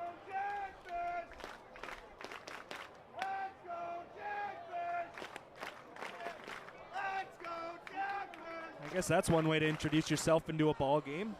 Throw a pitch not even close. Look out. 4-2. Jackfish on top. 1-2 to Hoope. So the starter, Arbaugh, 86 pitches. Wow. In 3 innings, and he is done. I mean, it's the same thing that he's battled all season long. Control issues. He's got elite strikeout stuff. He can strike him out with the best of them. Still 4 punch-outs through 3 innings, Reese. But the issue, the walks. The free passes. He had 4 or 5 walks through 3 innings, if I'm not mistaken. Check that. Yep, 4. So, yeah, matched his just under a strikeout total. So, yeah. Control out there tonight, so the Red Sox early call to the bullpen. Hoope on a 1-2 count. Here comes the offering. That one is right back up the middle, base hit. That's into the gap. Hoope, he's thinking 2 all the way. Here comes the throw, head first slide. He is in safe with a leadoff double for Hoope to start off the fourth. Well, that's a nice to see. Yes, it is. That's like 1,000,000 pounds off the shoulders of Brandon Hoope there. It is, and a lot of guys would be content. Hey, I got a single, I'm on to start, lead it off for the top of the order, but right out of the box, he was wanting 2, and he didn't stop once. He saw the ball get by the second baseman. He saw it die in the gap, and he knew he could get second just ahead of the throw with a slide. And yeah, a huge weight, monkey off the back, whatever you want to Whatever you want to say, that's huge for number 21. Sometimes all it takes is one. Yep. One good swing to make contact. You see ball hit bat to get you back into it. You should mention Brandon Hupe had a stellar start to the season. He did. This guy's still batting almost 300 on the year for the Jackfish. Yeah, it's crazy to think.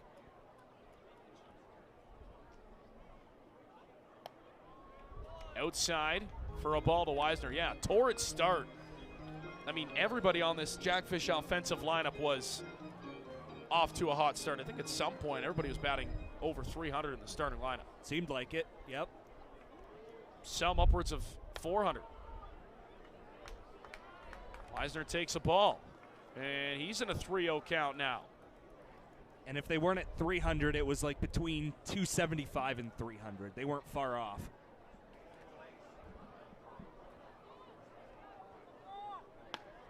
Wisner balk will take, balk is going to be called by the home plate umpire, Jeff Rose, and that's going to let Hupe advance to third.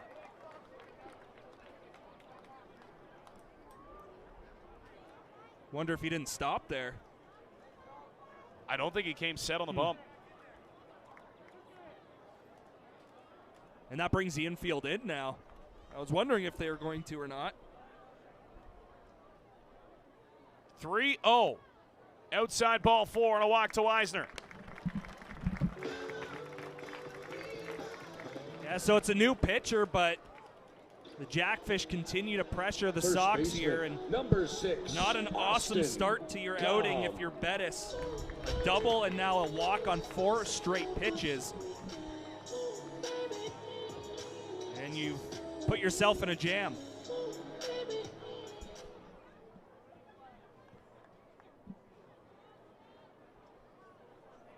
So here's Austin Gom. Called strike 1 to Gom. He's kind of had the short end of the stick here tonight a little bit. I thought that was out. Yeah, Ricky Pilateri's having some words with the home plate umpire. Also an odd mound visit, too. Yeah, after you start a guy off 0-1. I wonder if Cassidy wants to see something. Yeah, that's what I was thinking, yeah. They got crossed up.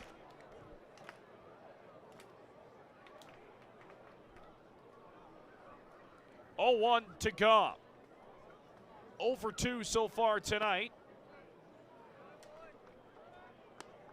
0-2 now to Gom. I'm sure we'll see Wisner on the move here with 2 strikes.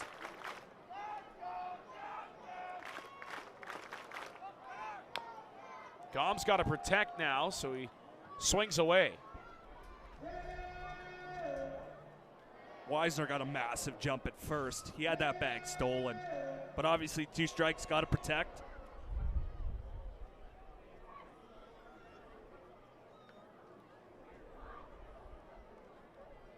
So we'll do the 0-2 again to Gom.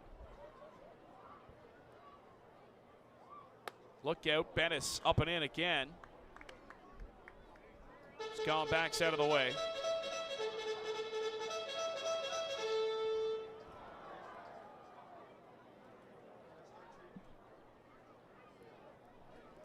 One and 2. Wisner, they're going to throw over to first base. Back in safely. All right. Keeping an eye on him over there at first. It's interesting, too, with really good speed at third base. You got to keep that in the back of your mind, too, if you're Brantford. Yep. Because you know if they throw down to second, Hupe's taking off.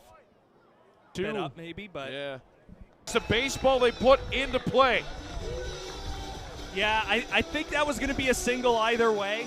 I don't think he would have had much of a chance to get the runner at first in Austin Gom, so he probably would have been safe either way. But the fact that it was literally booted, it was kicked into left field, and then you have Wisner on the move. Why not? Why not send him home?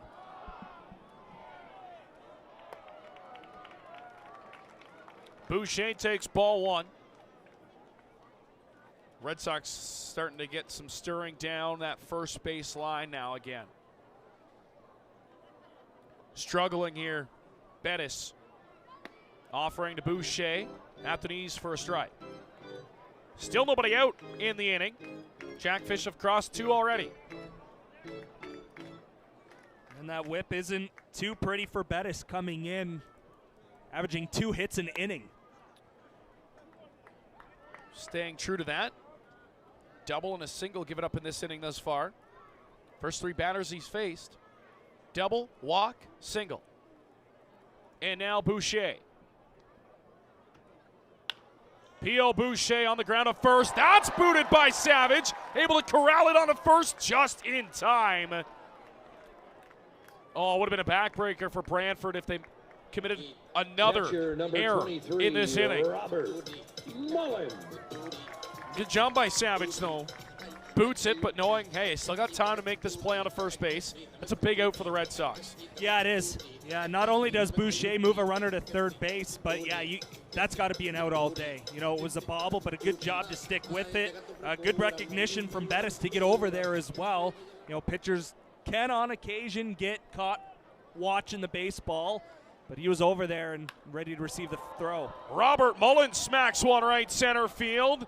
Over the right fielder is Brody Black to haul it in. Tagging from third is Gom. He'll score. Sack fly Mullen. 7-2 Fish.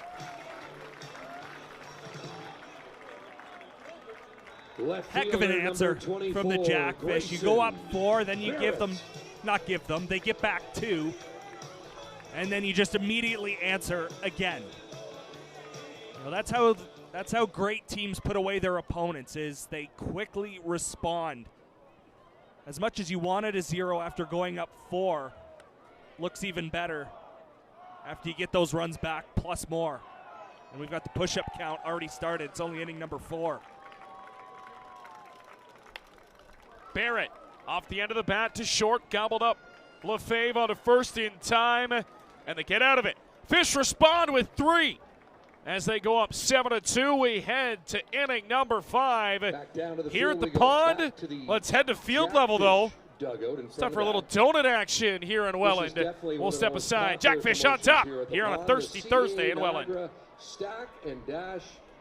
Ryan, once again, the mic is yours. I love this one. All right, we got Owen and Emily versus Michaela and Mackenzie. For the CAA Niagara Stack and Dash, here's how this works. When I say go, you take off, grab a donut, bring it back, stack it on your partner. Once all 4 are stacked, you take off back to me. First team to cross the line wins $25 to BD's courtesy of CAA Niagara. Fanatics, I love this one. Are you ready? On your mark, get set, go. They're off. Everybody seems to just be taking it easy tonight. Just taking it easy. All right, first donut down. Here we go. Here we go. Pick up the pace. People are here for a show. All right, second donut down. Owen and Emily taking a bit of a lead here. That's okay. It all comes down to the dash anyway. All right, last donut. Make some noise for our contestants. Let's go.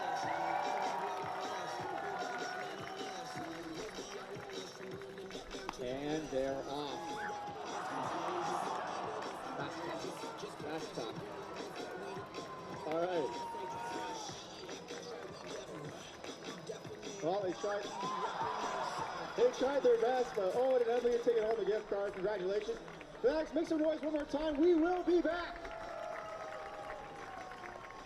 Fans can't make it to a game? Head to youtube.com/Welland Jackfish and subscribe to our official YouTube channel. There you'll find amazing content and watch every home game live, presented by Young's Electric. Want to host your birthday here at the pond? Visit fan services at the front gate or wellandjackfish.com/groups to learn more about our amazing birthday packages.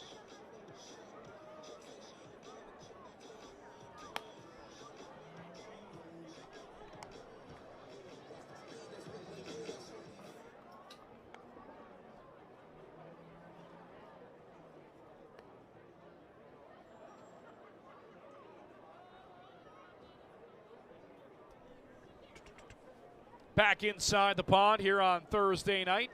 Alec Murray, Reese Dumani, the rest of our team up here for the second of 3 straight home games for the Welland Jackfish, looking for a better result than they did on Canada Day. That was on Tuesday night.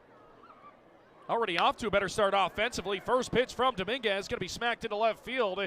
Jeremy Veilleux leads it off with a base hit for the Red Sox, and that's how we start top half of inning number 5. Well, Dominguez made quick work of this part of the order in the 3rd inning, and Veilleux, understanding that, knowing Dominguez is just going to come right after them with a 5-run lead, not a bad idea to go after that first pitch and ambush him here in inning number 5 to get things started for the Sox.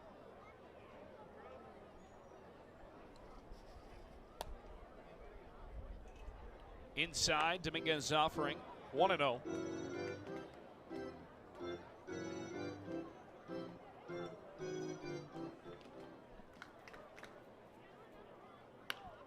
That one's going to be flared into center field. That one's going to drop in front of Hupe. Back-to-back base hits off Dominguez here to open the 5th inning for the Red Sox.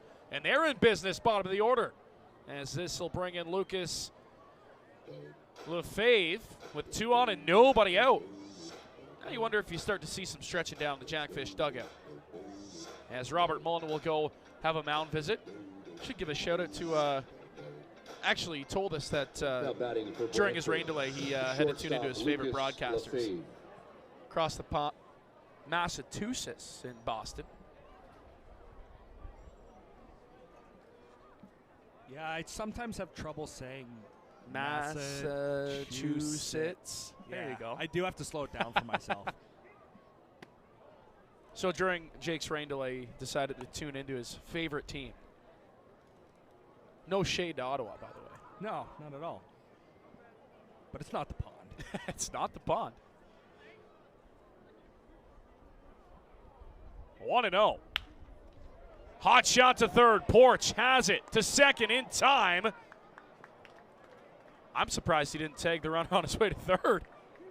It's a good play by the Red Sox, and it's a good play by Veilleux to stop and avoid the tag. But he does get the out at second base, so 1 away now, runners at the corners. Center fielder. Yeah, if he gets that clean, he might have had a shot going to his bag at third and then potentially firing it over to first base. But, again, he still makes sure he gets 1. And you're still set up for the double play here, first and third. And now back to the top.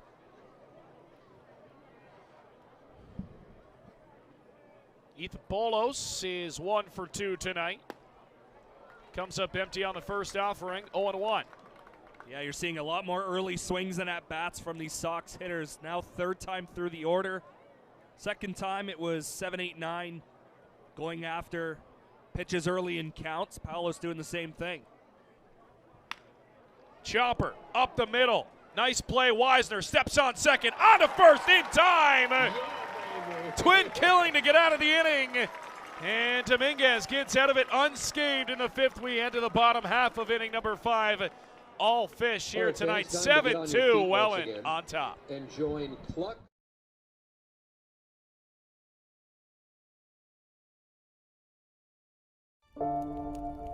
When the unexpected happens, who can you call to guide you from crisis to calm? The trusted experts at Service Master Restore are ready when you need us. We'll be there for you every step of the way. Service Master Restore. We restore your home and your peace of mind. Niagara College programs immerse students with a highly experiential learning environment enhanced by digital technologies. We place students at the center of all that we do. We are Niagara College.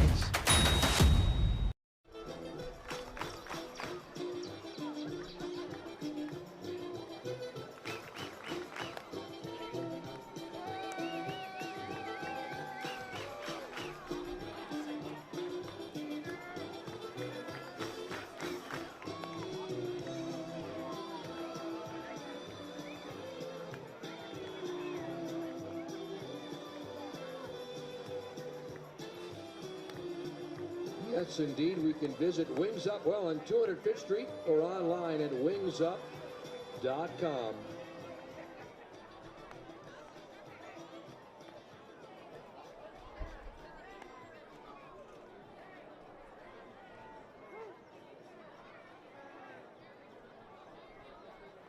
Don't forget, if you snag a foul ball this evening, visit us at Fan Services, located at the front gate, and redeem your foul ball for a brand new Jackfish logo baseball, perfect for post-game autographs.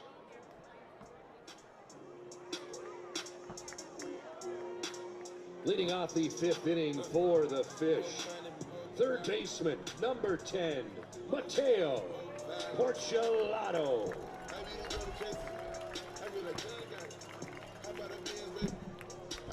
All right, bottom half of the 5th inning. As Carter Bennis back out of the bump for his 2nd inning of work. Jackfish have scored 4 in the 3rd, 3 in the 4th. And now here in the 5th, Mateo Porcelato will lead things off. It'll be 6, 7, 8 due up for Welland. Spinning Porcelato off the plate, that offering, 1-1. Mateo's walked and singled, 1 for 1 tonight with a run scored. He's driven in a run as well, driven in a pair of runs. 2-run single back in that 3rd inning. Big part of that 4-run inning as he takes downstairs 2-1. Yeah, it was kind of that at-bat that helped break things open for the Jackfish. They got the first run on a wild pitch, and then they just needed a hit. And it didn't have to be a double, didn't have to be a home run. As a sharp single, got it done. Finds one at the knees, 2-2. Like you said, they exploded for 3 more in the 4th. High chopper from Porcelato. Going to be a tough play. A rolling ball flip to first. In time. No. No.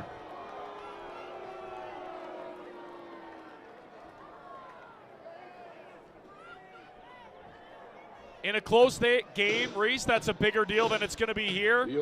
But he was safe. Number 20. What a play, though, by the 2nd baseman, Bateman, to flip that.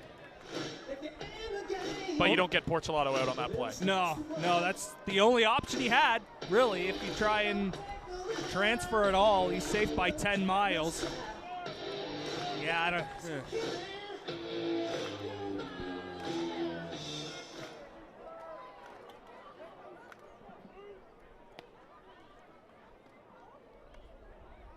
One and 0 to Luther. Yeah, the mindset by Bateman to flip that baseball. Similar play to what Howitt tried on Tuesday. That ended up very badly. Yes, the other way. 2-0 to Luther. A little too much air on it. I mean, the only play he had was to flip that baseball. Good stretch by the first baseman, too Savage. 2-0. Outside, 3-0 to Luther.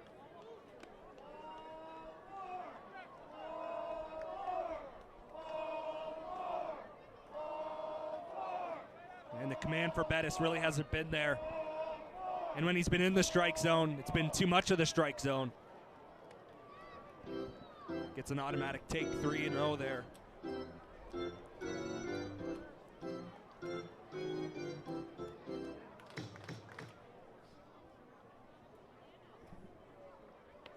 Downstairs, ball 4. Luther draws a walk.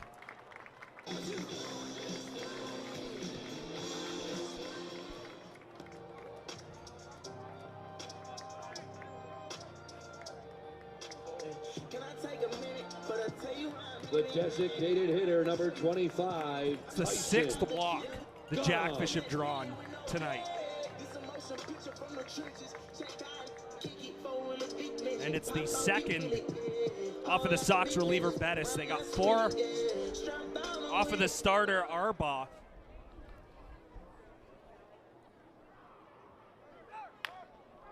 High chopper to short. Gathered there. Lefebvre on a first in time. 2 away. Luther was off immediately. Couldn't turn 2. So Brandon Hupe comes in with 2 down and a runner in scoring position. Or Tyson, Brandon Hupe. Check that. Center fielder, number 21, Brandon. That more than likely would have been 2 if Luther's not off on that Absolutely. pitch.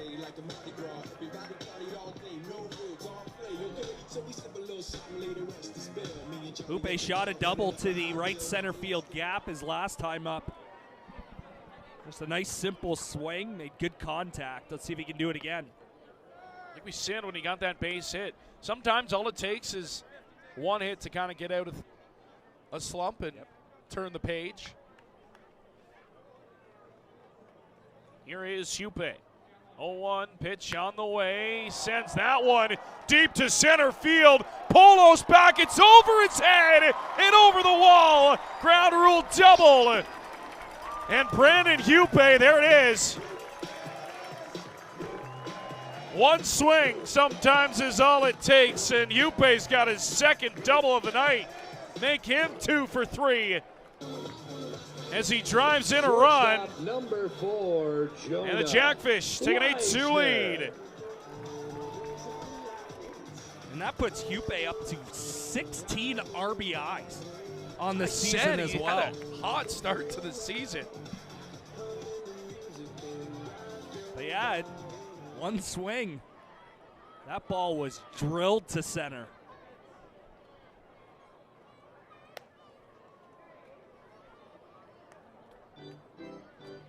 If that ball doesn't go out of play, do you think we're looking at a 3-bagger? Potentially? Oh, absolutely. Yeah. 100%. Just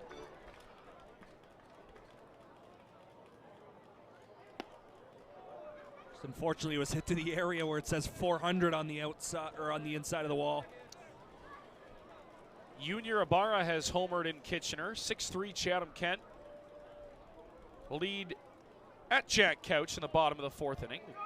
Home runs around the IBL tonight continue to pour in.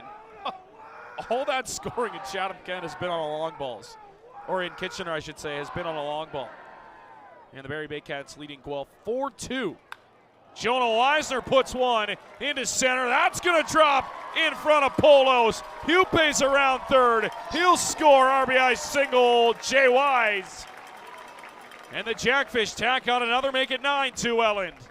First baseman, number 6, Austin Gum. When it's going, it's going. Yes. It's contagious. And this will bring in Austin Gum, who's 1 for 3 tonight. Just hard hit ball after hard hit ball. Yeah, they've done a really nice job. They're seeing the baseball well tonight. Taking advantage of when they get guys on. Again, something that was absent on Tuesday found its way back here on Thursday. Gum on the first pitch to center field. That ball is going to be tracked down by Ethan Polos, who hauls it in for the third out. Gum hit it on the screws, but right at Polos to end the inning. We head to the top of the 6th. All Welland here on a thirsty Thursday at the pond.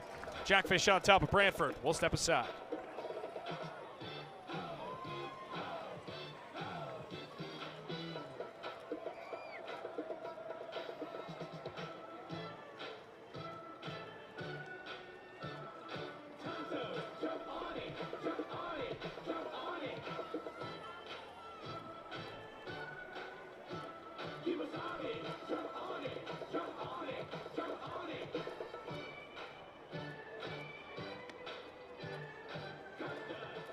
Fans, they are the IBL's fastest grounds crew.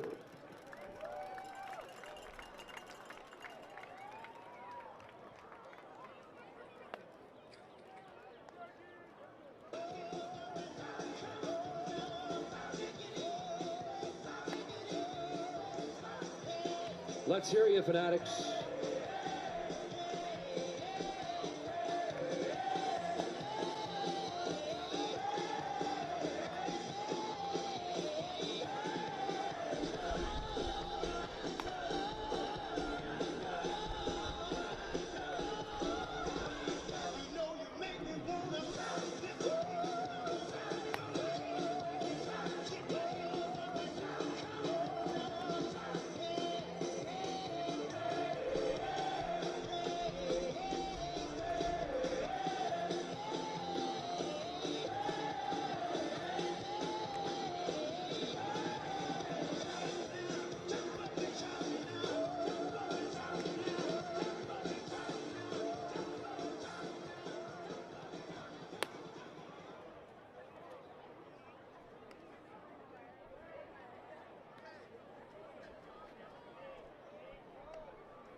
Leading off the 6th inning for Brantford, Left fielder. 9-2 Fish as we head to the top half of the 6th inning. Jose Dominguez back out of the mound with a very comfy lead.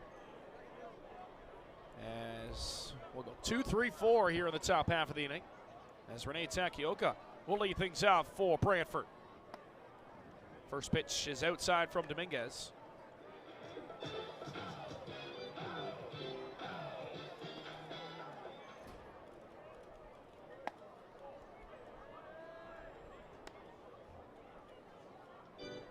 Two 2-0 to Takioka.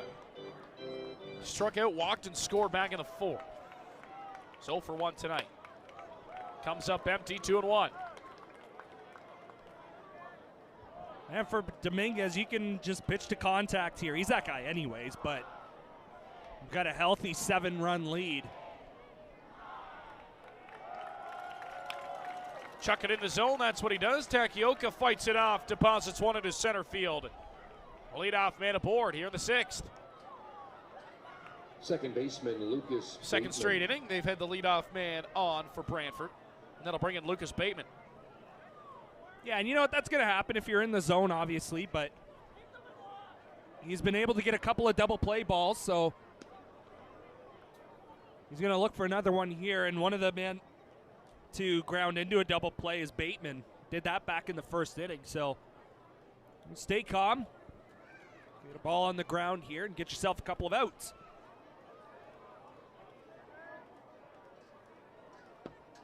Offering to Bateman is in for strike 1.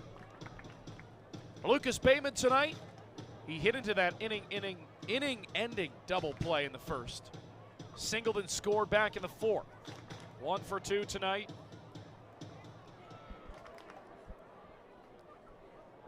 Dominguez comes home, taking off Takioka. And he's going to have to go back to first base as Bateman fouled it off. 0-2. Sox still trying to make something happen on the base paths here. They know they've grounded into a couple of twin killings, so trying to avoid that again.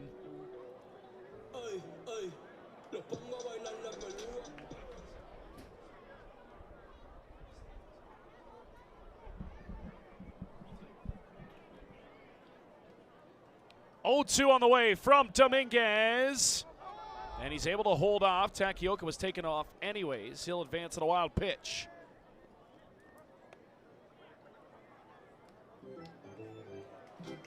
They picked the right pitch to try and steal that bag. 5 strikeouts tonight for Dominguez through his 5 1/3 innings, or 5 innings right now of work. Dominguez, a check back at second, comes home. On the ground is short. Weisner has it to first in time. Nice play by Gom to stay on the bag. 1 away. Takioka will advance to third as we take a look here at the league standings. Pop it up. Producer DJ, 13. Brantford's got some ground to make up. 5 and 16. They sit on the season. Look at that middle of the standings too, Reese. 10, 11, 9 wins, all jumbled up. 4 through 7. Yeah, it's clogged. Yeah, there's not a ton of leeway for a team to go on a losing streak, that's for sure. A lot of competitive teams mixed up in there. You look at Toronto, who's come in here over the past 2 weeks and won both games in Welland. You look at Hamilton, mixed up in that middle of the standings as well. Guelph. All teams that can make some noise down the stretch. Yeah, and you know what? A lot of these clubs have the mentality of, let's just finish somewhere 1 through 8. Let's just not be the 9th team and get into the playoffs, and then let's see what happens. Anything can happen. I mean, Kitchener was that 8 seed last season. I remember game 1 they took from the Welland Jackfish as the 8 seed. 1-2 from Dominguez is going to be skied foul. It just depends on who has it on a certain day. Yep.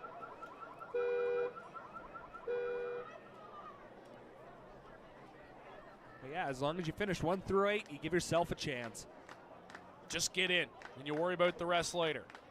1-2, Dominguez offers home. Hacked foul again. I mean, it was never an issue for the last few seasons in the IPL, but Now having 9 teams, one team doesn't make it. Tell you what, that's a lonely feeling to be that one team that doesn't make the playoffs. Last year was Brantford. You don't want to be that team again this year, but right now 3 games back of that final playoff spot. I mean, talking about playoffs at the beginning of July, but got time, but yeah, you're right. 2 months to go. Another 1-2 on cue. Dominguez in the dirt. I believe, I could be wrong on this, but I believe August 17th is the final contest, at least for the Jackfish anyways. I'm going to double check that for everybody. I know it's against Kitchener, and I believe it's in Kitchener as well. 2 of the last 3 this season against Kitchener. Yeah, the 17th at Jack Couch. It's gone by quick. Can't believe it. First week of July. Yeah, it's Kitchener here on the 14th, Chatham here on the 16th, and then at Kitchener on the 17th. High chopper fair. Porcelano barehand to first. Not in time. Run's going to score. That'll be an infield single for Ortega. And an RBI single at that. Brantford gets their 3rd run of the night. Porcelano really not much of a chance to get the runner at first base. Ortega runs well, and nice play to barehand it.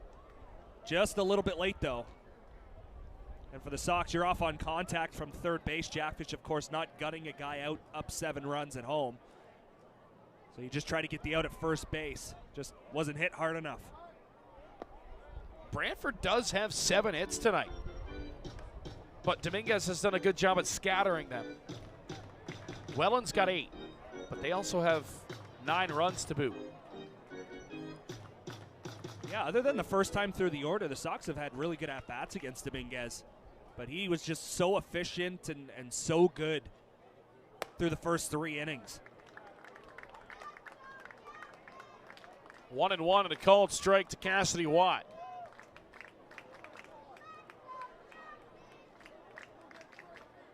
Dominguez looking for another double play here.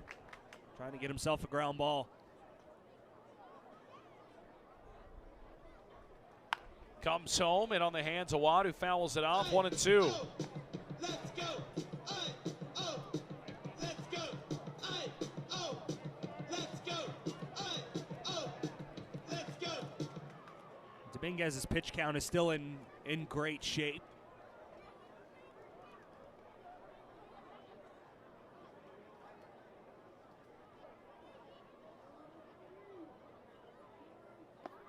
In the dirt, 2-2. Now it's 76 pitches on the day through 6, so unless... Still under average. Yeah. You want to average about 15 an inning. Give or take, he'll be around the average if he, or when he gets out of this inning. Yeah, if nothing crazy happens, wouldn't surprise me to see him back out for the 7th. Yeah, nobody warming up in the bullpen. Take a look, Dominguez, as he rocks into the 2-2. And able to get a piece of it is Watt to stay alive. Good at bat here from Cassidy Watt. Yeah, he's battling.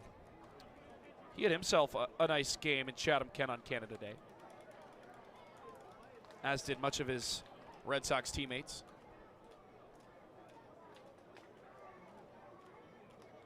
(9-3) here in the top of the 6th. Dominguez steps off. Now will reset. Yeah, with how rare it is to see 20-plus runs in a game. We saw the Jackfish do it in Kitchener. Down low, throw to second is in time! Robbie Mullen guns him from his knees and a perfect throw to Luther. 2 down.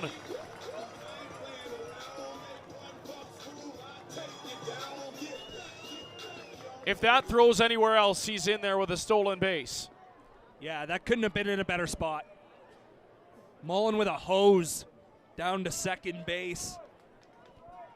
Could kill any sort of rally that the Sox tried to have. And now his pitcher's just 1 away from getting back to the dugout. He's going to give a walk up here to Cassidy Watt. Only the 2nd walk of the night, though, for Dominguez. First baseman Andrew Savage. So that will continue the inning for Andrew Savage here. Dusk here now in Welland. Still a gorgeous night at the ballpark.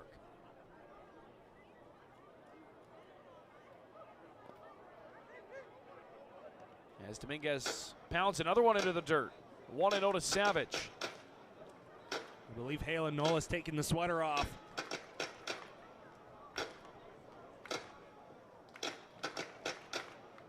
That's Greg Marco run down there with the gear on, so looks like Nola will be up first.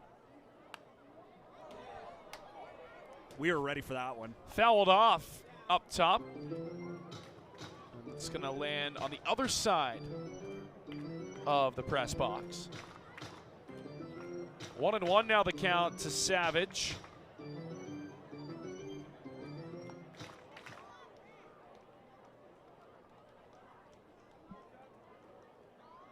It's a great look. Dominguez rocks into his windup. Swing and a miss from Savage. 1-2.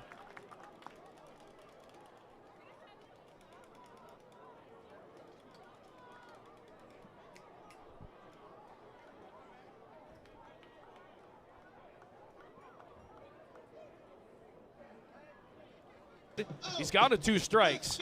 Hasn't been able to find that strike 3 pitch. That ground ball pitch. We know he's so good at finding. Here comes the 2-2. Fouled off. Just battling these Red Sox hitters. Yeah, they're finding ways to extend at bats that they weren't able to early in the game. And this third look at Jose Dominguez, obviously that helps, but you're right, it's been a little bit tougher for him to put away hitters.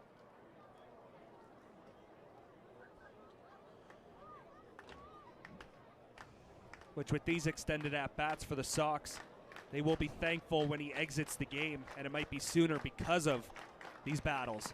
Dominguez, strike 3 called, got him looking at the knees. And if that's it for Jose, he ends with a bang. 6th punch out of the night for Jose Dominguez, who's through 6 of 3-run baseball. Looks like he might come back out for the next inning. No handshake there for the manager just yet. As we'll step aside to the bottom half of the inning we go. All fish 9-3 over Brantford.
July 5th. Get your tickets now.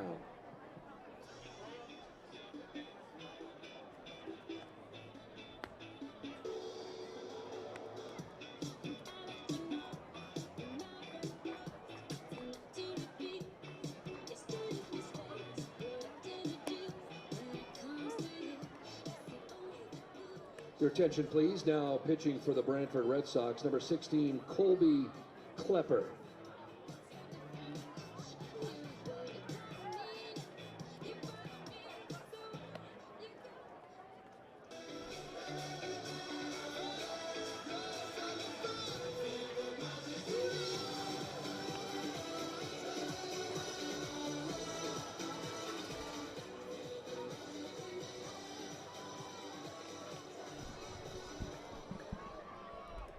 Leading off the inning for your Jackfish, right fielder number 15, P.O.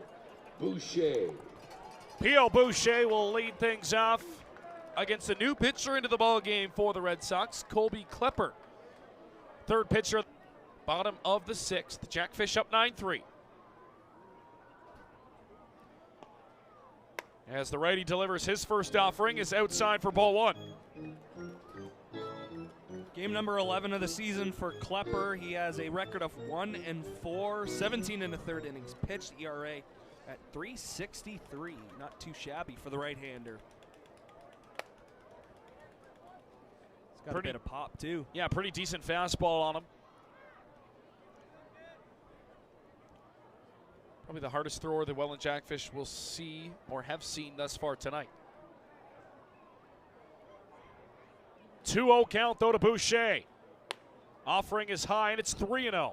Not a great start. No, this is what gets pitching coaches frustrated at pitchers, is you say you're ready to come in the game, but then you fire 3 straight balls. So you have a coach come out and say, were you really ready?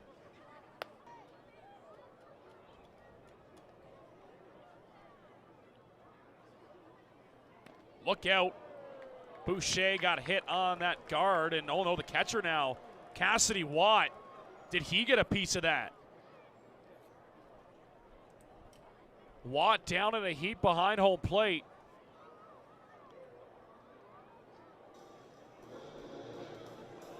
I didn't really see what happened, Reese. It didn't. I heard it. It didn't sound good.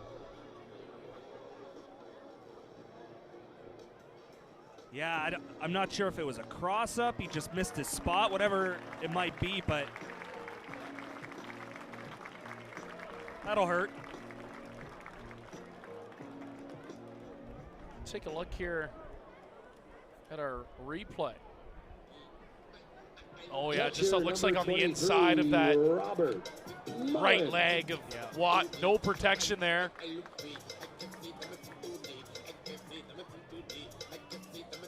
Have a nice bruise in the morning. Fell behind Boucher, 3-0. Mullen's not a guy you want to fall behind either. Hard enough to pitch to him, let alone when you're behind at a count. Mullen in on his hands, sends one left center field, drifting over is Ethan Polos. He's under it. He'll make the catch, 1 down. Yeah, just a little bit too in on the hands for Mullen. He couldn't get extended and drive that baseball. Good location on the fastball, but now Barrett will come up. Try and pick his teammate up here. So here's Grace for the 4th time tonight. He's 0 for 3. We're going to change that here. Boucher's going to take off as Barrett takes ball 1. Boucher's got himself into scoring position.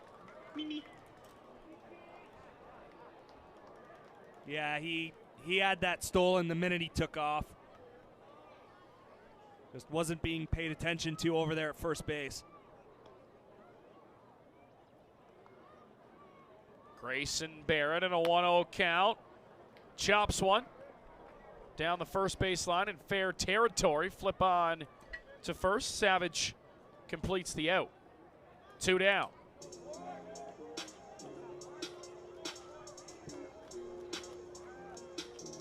Your third baseman, number 10, Mateo Porcelado. So here's Porch, who's had a very productive night. Out of the 6 hole. A walk, a couple of RBIs, a base hit, 1 for 3 tonight. Stolen a base.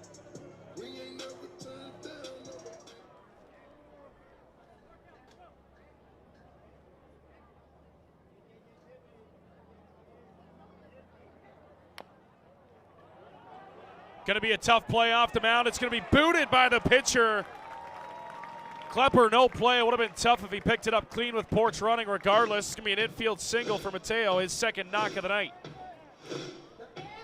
And that'll bring in Brandon Luther. Yeah, if it's anyone else, you might give yourself a chance, but also with a runner at third base, it is just best to eat that baseball. Boucher, no real opportunity to try and advance to home plate. Ball really never left that radius, so. Plus, you don't want to force anything with Luther coming up. Can easily knock Boucher in himself.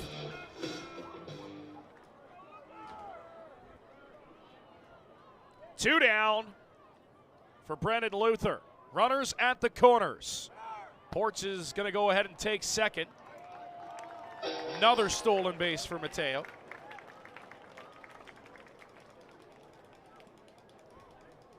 I mean, I think it's pretty safe to say he's going to lead the league in stolen bases this season, and it's really not going to be close. Now up to 12 with 2 today.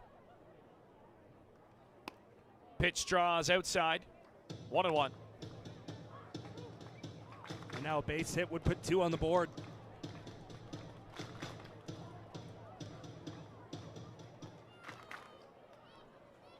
Luther tonight out of the 7-hole.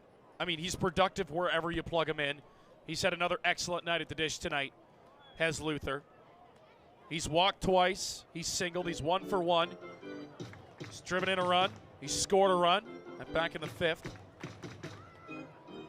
Just all around production from Luther.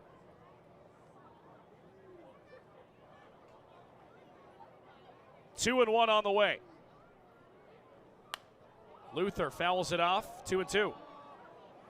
Yeah, and it's tough to say his worst night because I wouldn't say it was, but when he was in the leadoff spot that one game, I would say it's probably when he was on base the least, which is, for some guys, they just can't hit leadoff for whatever reason, but for Luther, yeah, just whether it's 9, 8, 7 spot, he's been producing. And again, his worst day, what? He was 1 for 3, I think, with a walk.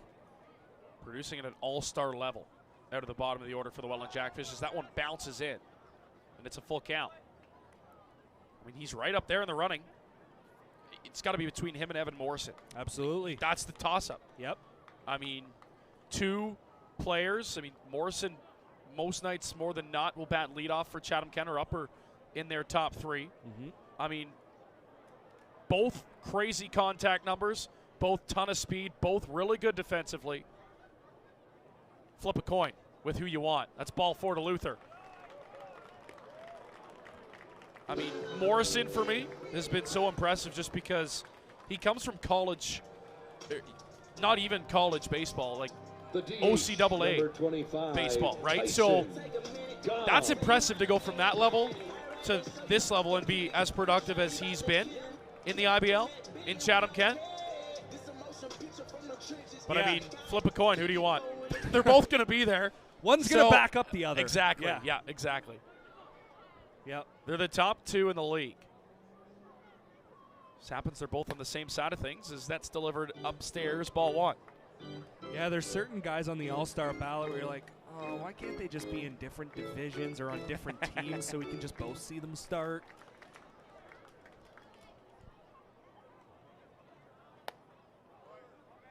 Somehow, Caden Cardoso, who's in the Frontier League, ended up on the All-Star. Yeah. I kind of chuckled when I saw that. That'll be a void. Somebody will replace so. that, absolutely. Unless he wants to come down from Ottawa for the weekend. Not sure the Titans will allow that. No. He's been up there the majority of the season. Strike is called, 2-1 to Tyson Gom. I think he thought that tailed away a little bit too far outside. Also the way that walk caught it, too. Gom's going to take a moment, readjust, and reset. Yeah, I mean, talking on the All-Star game, Burning Arbor, July 20th. It's coming up quick. Midsummer Classic. Want to see your favorite player there? Make sure to go vote. Monday is the deadline to vote for your All-Stars as Gom sends one in the air. Left center field, drifting over. Ethan Polo sees under it. Catch is made. Go grab your All-Star tickets at HamiltonCardinals.com. As we will step aside, Jackfish go away here in the bottom half of the inning as we head to the top of the 7th. All Welland, 9-3 Fish on top. Who are the Conte's Collision contestants tonight? All right, Fanatics, we got Zach and Panda here for the Conte's Collision Contest. Pretty simple rules. Take off, slam into each other, stay on your feet and win. Knock to the ground, you don't. Let's see how this goes. Panda's got the advantage here of the low ground cover. All right, Fanatics, we're back out here. Are you ready? On your mark, get set, go. Uh-oh. All right. That's enough. Hand up. You're good. Stop. You go again. Okay. Yep. Thanks for telling the rules, CJ. Unbelievable. All right, back it up. Keep going. Who wants to see him go again? Yeah, you do. On your mark, get set, go! All right. Whoa.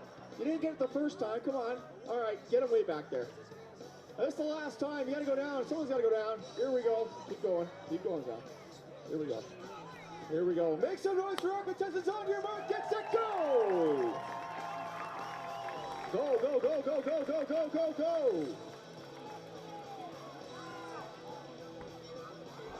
Congratulations, Canada. Welcome home with 4 tiers for future Jackfish games and a Jackfish t-shirt. Thanks more time for our contestants. Aren't they great?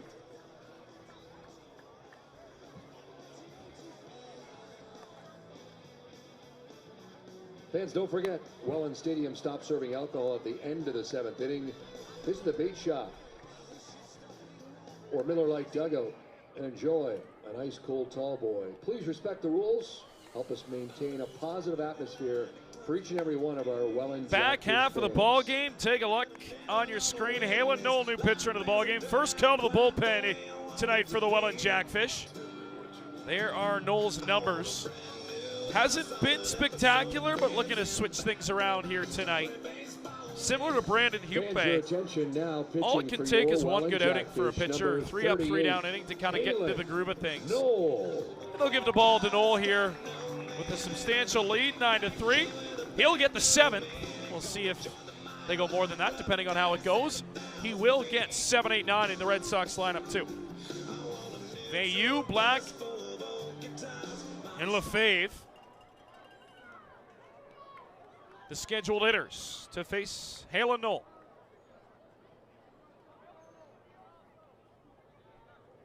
Product of out west, British Columbia, as that one's in for strike 1. And you talk about a guy that just needs a clean outing here. It's tough for both in a high pressure situation, obviously because it's high pressure, but also when you've got a score where it's a 6-run ball game and it's not necessarily close.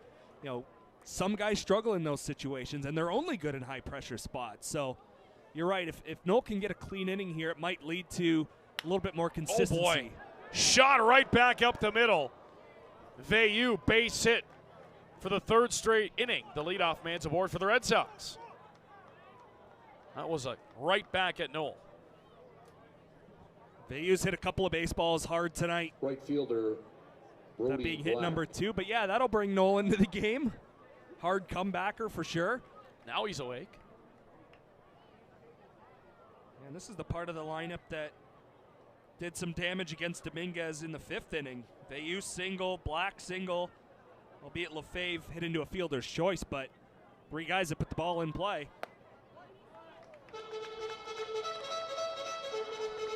Starts him out with a strike, 0-1.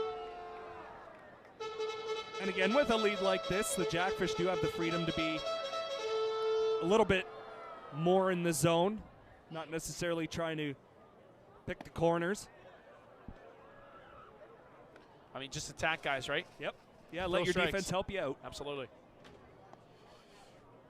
Defense is straight up in on the infield. Gom holding on the runner, Vayu at first. Knoll will check back. The offering to Black on the way. Comes up empty, 1-2. And, of course, the big thing is pitching ahead. Getting up 0-1, 0-2, 1-2. That obviously helps in any spot, but especially here, if you want to pitch to contact, you got to start ahead.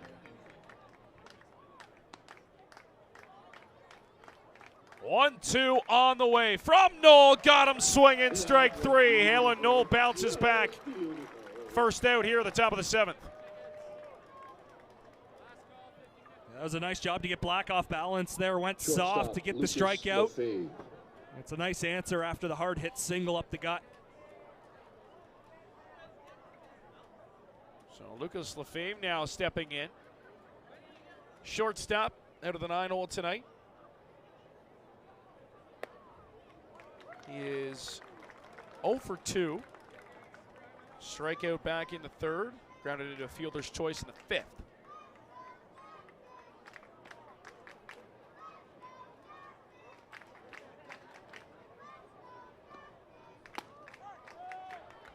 Strike bumped in by Noel. Should mention Stompers night up and coming.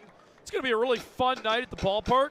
Break out your purple as we throw it back to the St. Catharines Stompers. Some specialty jerseys. Those are actually right now up for auction already. You can go bid on them if you want.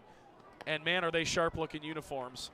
So make sure to go get your bids in for the players' jerseys, the game-worn ones, on field. And first 500 fans will be getting a Stompers banner, or pennant, we should say. So pretty cool giveaway on Saturday night as well. Limited tickets available still for that Saturday night game, so make sure to go Welland Jackfish /tickets to grab yours today. Come see us down at the pond on a Saturday. Should be nice weather all weekend as well. Going to be hot.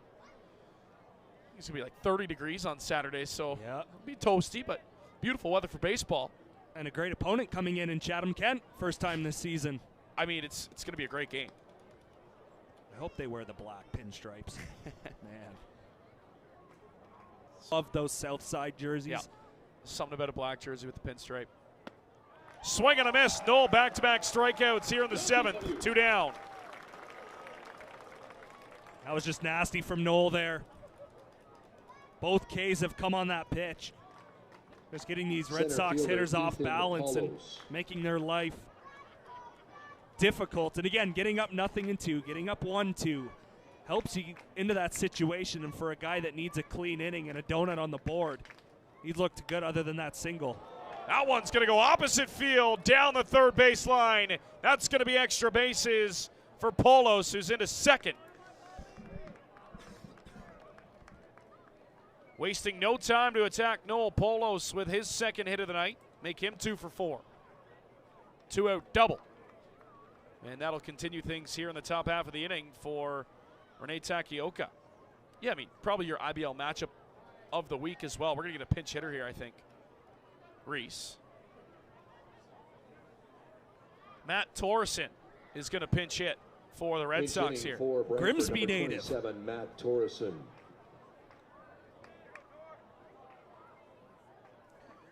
There's his stats, a .258 average. He's got 1 homer, 6 ribbies on the season.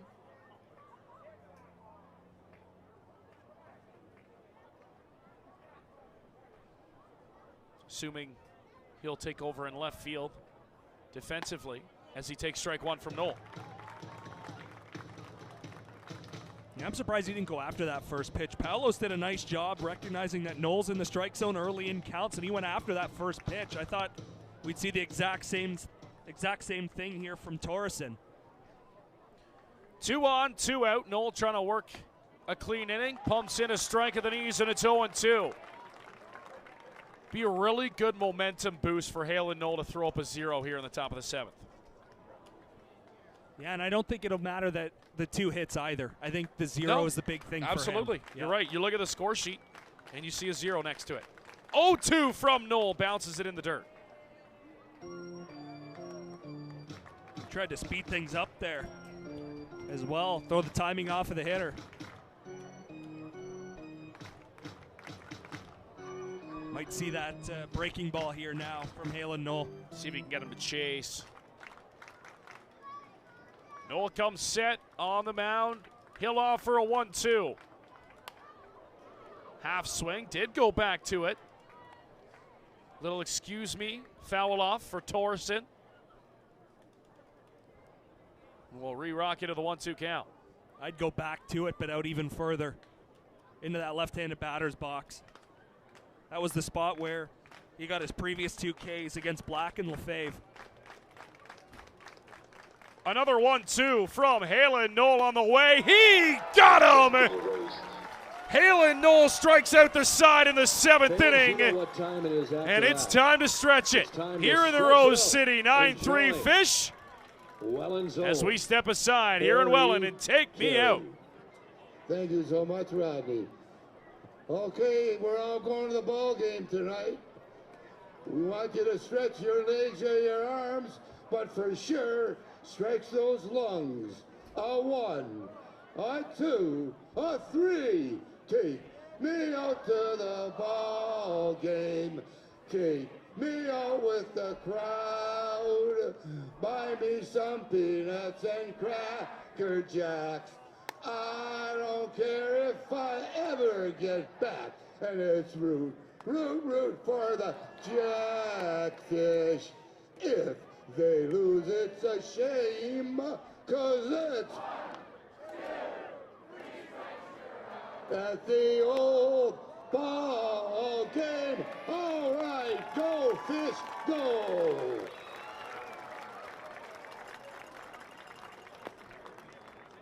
Welland's own Harry Carey. And I've just been informed from the unofficial mayor of Meriton, Gary Miotto, $2 hot dogs. $2 hot dogs for the rest of the game. Hot diggity dog, courtesy of Gary Miotto and Dan Procrady.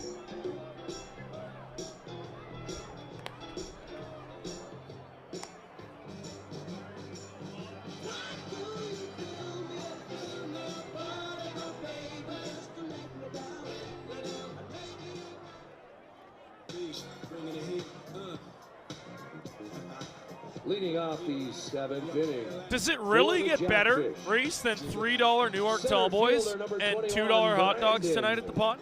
I don't think it does. It does not. I'm kind of upset I'm stuck up here. Wow. No comment. Shout out to one of our great sponsors here at the pond, Newark Brewing. As we enter the bottom of the 7th, and here is Mr. Hupe, 2 for 3 tonight. A pair of doubles on his resume. It's also one of the best shirts that you can get in the shop here at the pond. I'm only here for the beer. Hey, looks really good on CJ. It does. Hupe in the air to center field. Channel sound like he broke his bat. Polos under it. He'll make the grab. One away. Torreson takes over for Rene Takioka in left. After pinch hitting for him in the top half of the 7th.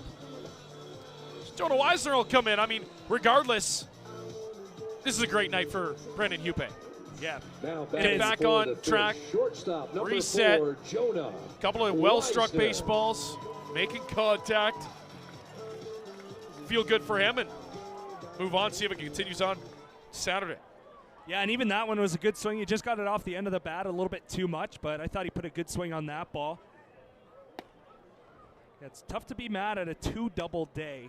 2 runs scored. The only game without multiple home runs tonight is here. Got to change that. It's a given when there's a game in Kitchener. Usually you're going to get at least 1 or 2. Yep. Which there is tonight. Boombox that is Jack Couch Park.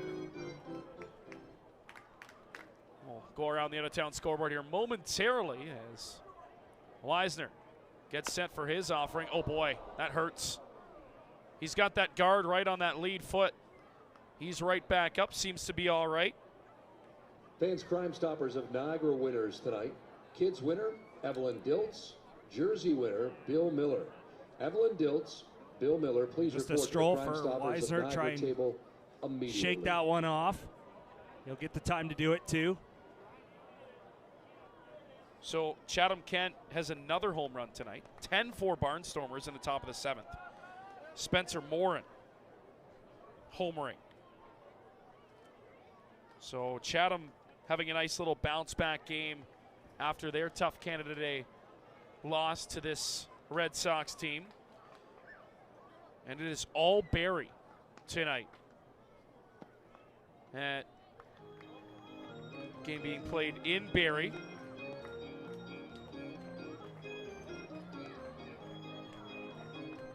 As Noel McGarry-Doyle's got 2 bombs tonight for the Bay Cats. And Barrie as a whole has 4 home runs. They lead 9-2 over Guelph, that game in the 6th. So 2 9 spots and a 10 spot. Jonah Weisner flare to second. Catch will be made by Bateman.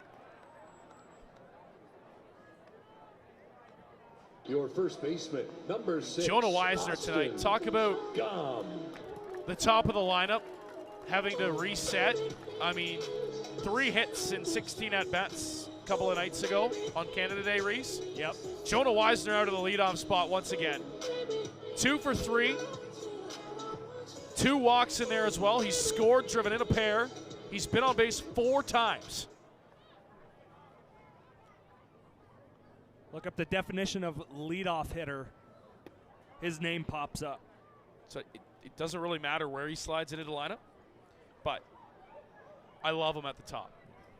Yeah, and you know what? I think this is a better recipe for success. And again, I'm not trying to tell S what to do. He's down there for a reason.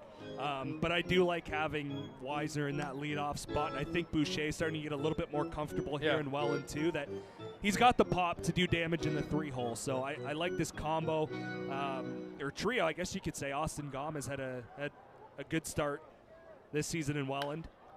You're going to get Gio Morello back on the weekend, so he'll slide back into that 2-hole. Gom will likely slide down. Got to think. Depends if Grayson's in the lineup or not. It really all depends how they shake it. He'll be somewhere between 5 and 7. Gom. Yeah. And you'll slide Gio Morello back into his regular 2 spot. Offering to Gom is downstairs in the dirt, 1 and 2. Gom tonight 1 for 4. Singled and scored in the 4th.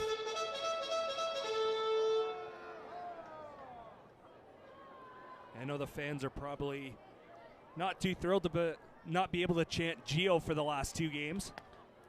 It's kind of a staple here at Welland Stadium. Yeah. 3 and 2, full count now to Gom. Just an unreal teammate is Gio Morello. Captain. Trying to get a win here and stretch that lead at the top before you get 1v2 on Saturday night here at the Pond. Payoff to Gom is inside for ball 4. So Gom's aboard for the 2nd time tonight. He draws a walk. And with 2 down, that'll extend the inning for P.O. Boucher.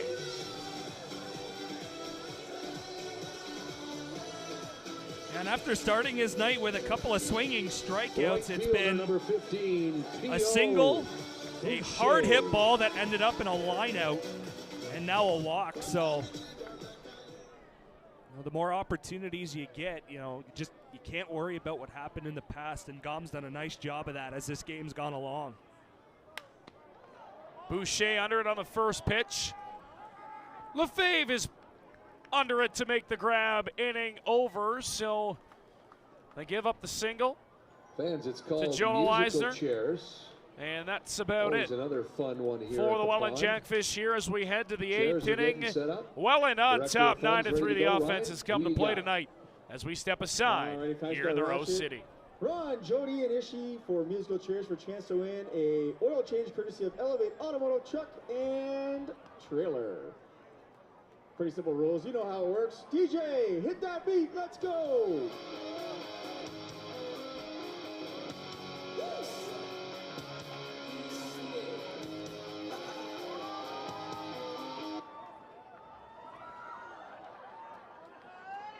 You're out. Yeah, you're out. Up you go. All right, hit the beat. Let's go.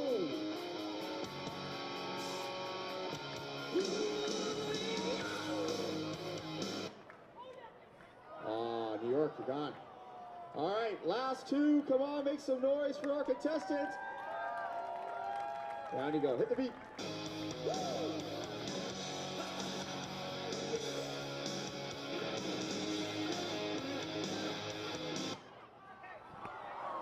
Congratulations, sir. You're walking home with the oil change courtesy of Elevate Automotive Truck and Trailer. Fans, one more time for our contestants.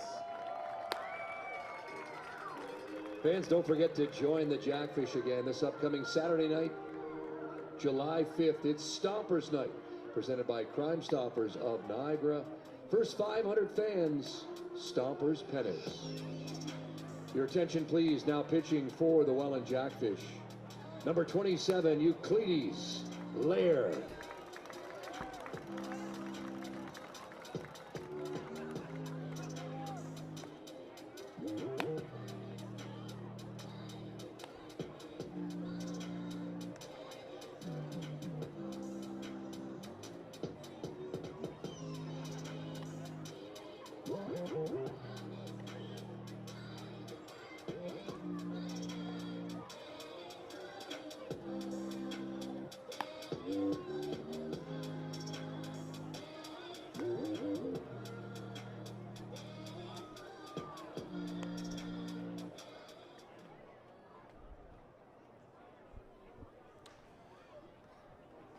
Top of the 8th. Thanks for coming along for a ride tonight here at the pond. Alec Murray, Reese Tumani. Always a pleasure to bring you Welland Jackfish Baseball here from our favorite place on the planet, Welland Stadium, as Euclides Lair into the ball game here in the 8th. First offering is in tight for ball 1. Lair, outstanding numbers on the season for Uke. Does a little bit of everything. Second appearance out of the bullpen here this season for Lair. And another one, another leadoff hit for Brantford as that's flared over the head of Austin Gom for a base hit. I mean, one thing the Red Sox have done really well in this ballgame is get the leadoff man aboard. Yeah, what? That's 4 straight innings, 5th, 6th. Yep, 4 straight innings dating back to the 5th. That 4 straight leadoff singles. That is their 10th hit, Reese, of the ballgame. They now have more hits than the Jackfish do tonight. Yeah, they've just Welland pitching has been able to limit the damage a whole heck of a lot better than the Sox pitching has.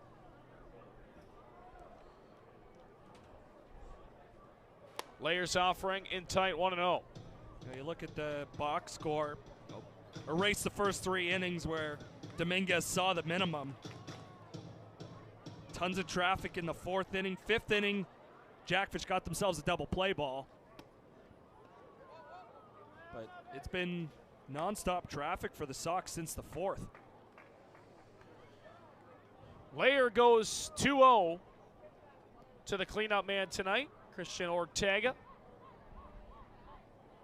Putting together a pretty good campaign. Pretty good hack at that. Tips it into the mid of Robert Mullen, 2-1. That's just heat from Uke. Much like Gio began his IBL career in Brantford and then coming over to Welland. Inside, 3-1. Talk about a guy who's dominated this league at times. A couple of seasons ago, it was Layer's league. Every time he took the mound, good luck. That one is fouled off, 3-2. It's just so difficult to try and time up anything he throws. You know, he's already got the sidearm movement, and then you're down 0-2 and you see a breaking ball that starts behind you and finishes in the middle of the plate.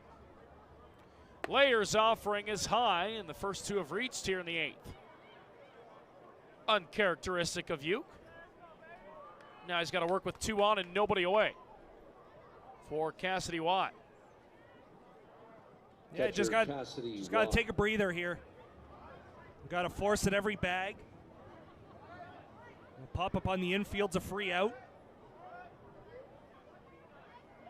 Just take a deep breath, get back to it. Again, it's not about trying to blow guys away the entire time. You've still got that 6-run cushion. Uke starts it out with a strike. In at the knees of Watt, 0-1. Watt tonight, 0 for 2, he's walked.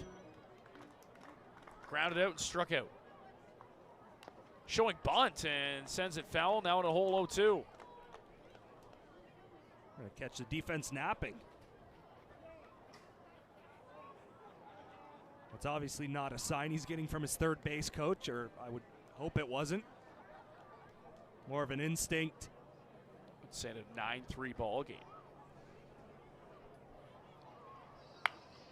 On the ground is short. Weisner has it. 1 plays to first. He'll make it in time. Watt advances both runners. Jackfish get 1 down.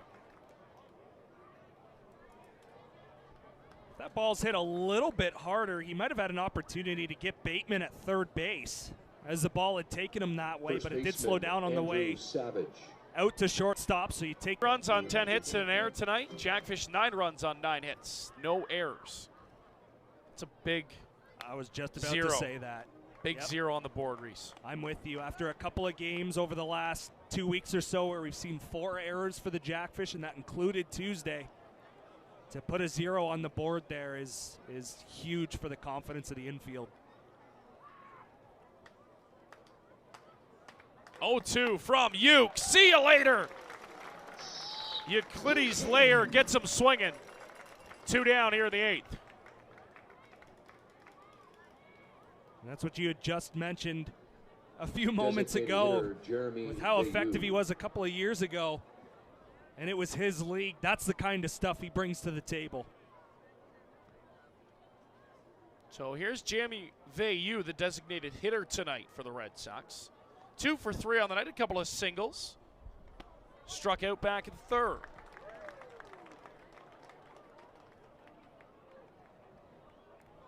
Slayer pumps in strike one. So fell behind the first 2 hitters. Now he's gone ahead on the next 3.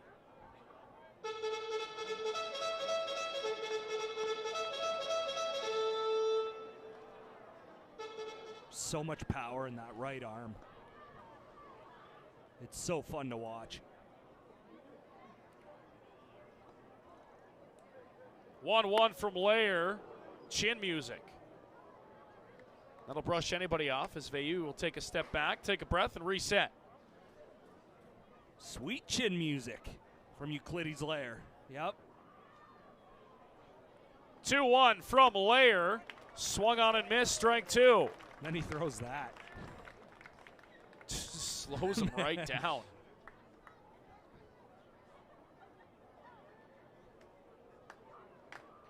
Uke trying to strand a pair. Here comes the 2-2. See you later. He gets out of it as he strands 2. Couple of strikeouts in the inning for Uke, and we head to the bottom of the 8th. All fish 9-3 over Brantford. Presented by Impact.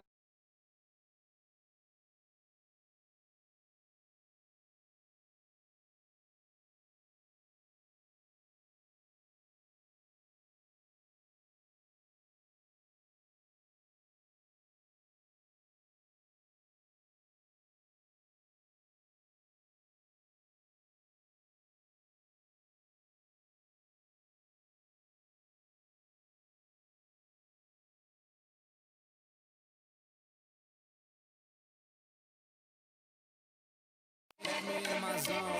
Let me into my zone. Please don't let me into my zone. Let me into my zone. Let me into my zone. Let me into my zone. Please don't let me in. Yeah. Can't answer my phone now. Just leave it there, that tone. Ballin' can't beat me up, cause I'm back in my zone now. Cause I'm back in my zone now.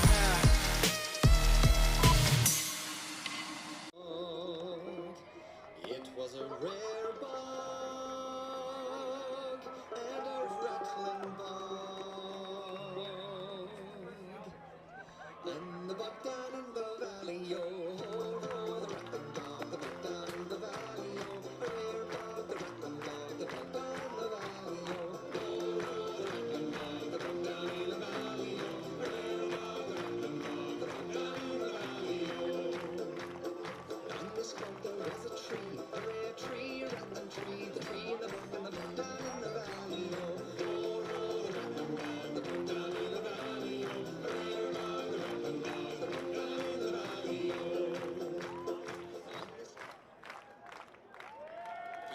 Fans, let's hear it for Green Bee. Leading off the 8th for the Fish, the catcher, number 23, Robert Mullen. Robert Mullen will lead off here in the bottom of the 8th for the Welland Jackfish. First pitch to him is outside for ball 1. New pitcher Noah Law into the ball game for the Red Sox. 4th man out of the pen for Brantford. He'll get 4, 5, 6 as Mullen comes up empty, 1-1. And this is his season debut. Number 45 in red. There you go.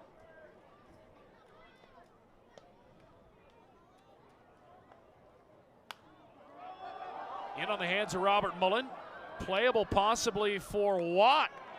Makes the grab in foul territory, 1 away. Whoa, look out. Sends that throw into center field. Left fielder number 24, Grayson. I'm all over that. You are all over I it. was that guy. You're all over. I love it. I love it. I would always keep track of that for any team I was on. It's somebody. You always got to have somebody to keep it accountable. Oh, yeah. It's always the guys who try to snake their way out of it. So here's Grayson Barrett.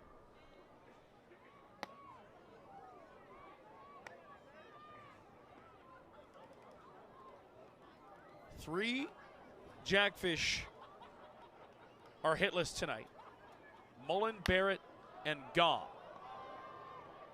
Everybody else has at least 1 knock. Wisner at a leadoff spot. He's got 2 hits, been on base 4 times. Gom been on base a couple of times. He's singled and scored and driven in a couple of runs. Boucher, he's been on base a pair of times as well. He's also singled and scored. Keep going down that list. Robert Mullen has been on base. He was walked back in the 3rd. Barrett and Gom, the 2 who haven't been on base yet for Welland. But, I mean, Mateo Porcelano's had a great night, too, out of the 6 hole. He's got a pair of hits. Been on base 3 times. Driven in a pair. He's scored a run. He's stolen 2 bases tonight. All around great game from 10. And then Luther tonight as well. He's been outstanding. He's been on base 4 times. 3 walks and a base hit for Luther. He's scored a run too. I mean, it's just great production through and through the lineup. And it's nice to see. Yeah, again, we want to see it a little bit more consistently, right? Yeah. We saw it in that 2-game. Well, we saw it to start the entire season, but you hit that 3-game skid, you get back at it 2 in a row, and then a tough one on Tuesday. Grayson Barrett will take ball 4, so he's aboard. And now Gom, the lone man who hasn't reached base tonight, that being Tyson Gom. Let's get him to the plate here. Yeah, see if we can get him another at bat. Of course, it's impressive for 8 guys to get on base, but in that rare Third baseman number 10, game where you get all 9, it's just can't draw it up any better.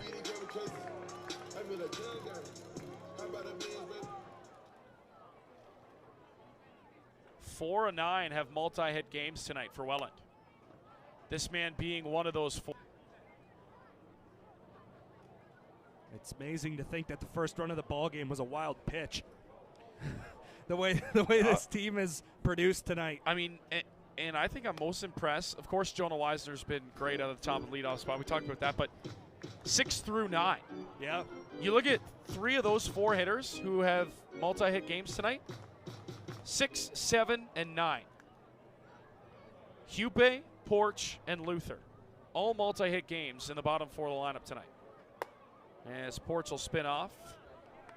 And it's 3-0 to Mateo. I mean, it's great. That 8 spot continues to be an Achilles heel, regardless of the player who bats in it. But all around, it's been a much better productive night in the bottom of the lineup for the Welland Jackfish. Ball 4 to Porcelano. Locked him on 4 straight pitches. And that'll bring in Brendan Luther. And for Hupe, we're hoping this is a game that can turn the tides a little bit. Restart the engine a bit. Yep, absolutely. You know, any other part of the ballpark, his second double could have been gone. Just But crushed. he hit it to dead center field. He crushed it. Yeah, you're right. As much as we needed a little bit of a better performance at the plate from the top of the lineup, the bottom has followed suit as well. Again, let's get T-Gom to the plate and get him on base. So here's Luther. He's been on base all 4 times. 3 walks and a base knock for Luth as he takes ball 1. And you love to see the Jackfish not giving away at-bats either. That's the worst thing you can do as a competitor, but as a ball player. Is just not giving away those at-bats late in games when it's a little bit out of hand. Back pick, not in time. Just back Porcelano. Ball 2 to Luther, so that's 6 straight balls from the pitcher Law. I mean, 2, an offense that has been inconsistent over the last 3 weeks. You want to keep it going. Absolutely. Keep it rolling. Law finds the zone as that one's at the knees for a strike. 2-1 now to Luther. Find a pitch to drive here.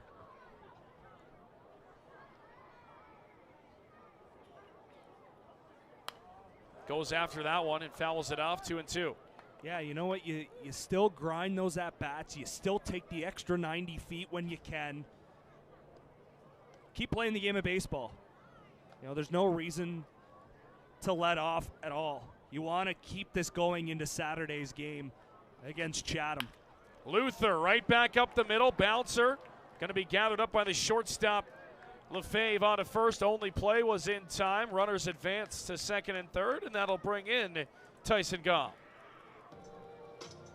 Designated hitter number 25. Really nice play by the shortstop, Lefebvre. I thought that had a really good chance to get up the middle for a single, but he ranges over and fires it across the diamond and beat Luther by about a...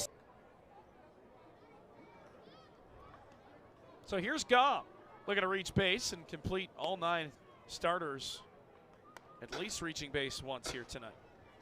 Barrett at third, Porch at second. 2 down, and here's Gaum. I'm sure the bench is cheering for that as well. Gaum takes down and away, 2-0. You know, that's a sign of a great team dynamic, is you're cheering for a guy to complete the 9, right? You want to be his biggest fan to see him reach base. See if we can get good wood on a baseball here. 2-0 on the way. 3-0.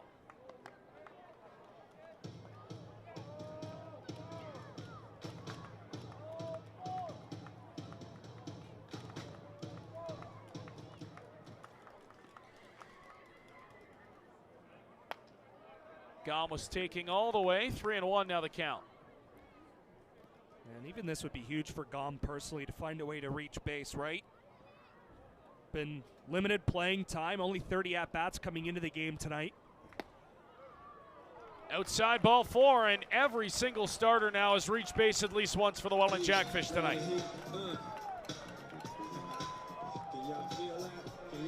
As Gaum will trot down to first, base is loaded, full of fish, and we're going to get a mound visit here. See if they make a call down to the bullpen to get somebody warm, and just going to have a chat up there. Doesn't look like they're going to pull law just yet. Give him at least one more hitter, and Brandon Hupe now will step in. 2 for 4 tonight. Pair of doubles, scored a run. Also, pair of a RBI. Take a look on the bump there, Law. Resetting here. 3 walks in an inning will, more times than not, draw a visit from a coach. It's been the Achilles heel tonight for the Red Sox, Reese. As free passes. Yep. Center fielder number 21. Yeah, right from the start. Upe.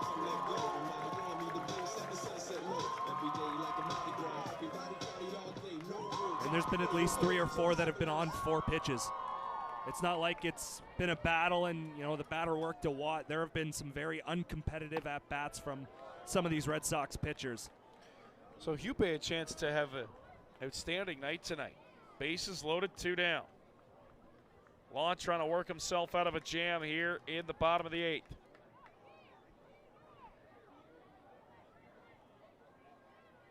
In tight, 1-1. And you know the Jackfish aren't going to let him off the hook either. They're going to make Law get into the strike zone on a consistent basis. Of course, you're looking to do damage, but force him into the zone.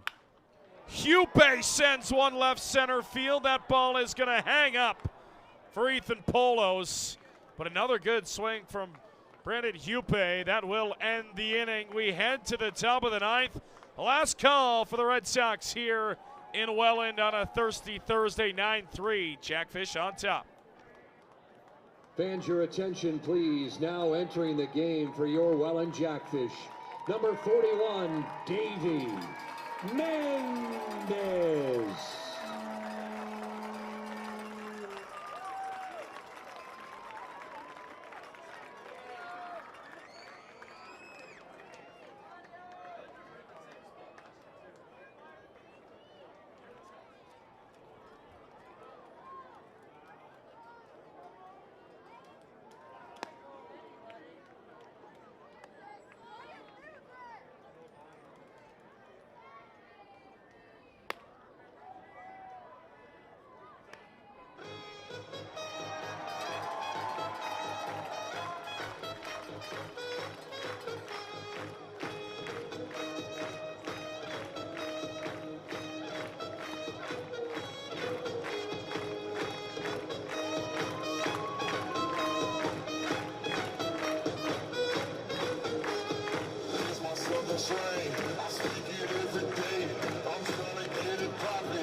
Manager Brian Esri not messing around tonight. 9-3 lead, not a save situation, but Davey Mendez will come into the ball game and try and close things out for the Welland Jackfish.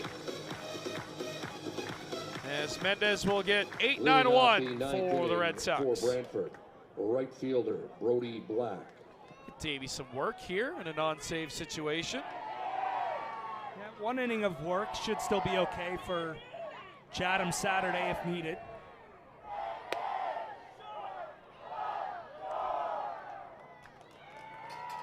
Mendez deals high, ball one. Davey a sub-3 ERA on the season, 2-0. Let's go. Let's go. He's going to take an extra breather here before getting the sign from Mullen. 18 degrees there. This is really cold for Davey right now. Yeah. He's got to warm up a little bit. 3-0. It's cold for us. It's July 3rd. It shouldn't be 18 degrees. It's getting down there tonight. Although a little bit nice to have a break from the heat we've had over the past 2 weeks. 3-0 from Mendez. In there for a strike. I think we disagree on that. Pretty close. I thought he might have gone anyway. Yeah, it was a very close. I don't think the first base umpire knew. Kind of looked, didn't make a sign down, but strike call was made from behind the plate. Payoff from Mendez on the way. He got him, strike three. Right back to the heat. One down here in the ninth. Yeah, he came all the way back. Nice job by Mendez to work his way back after falling behind 3 balls and no strikes. Lucas Lefebvre. And again, he's a guy that can just pump in fastballs and say, hey, try to hit it. Here it is. You know what's coming. Yep, absolutely. If you hit it, props. But good luck.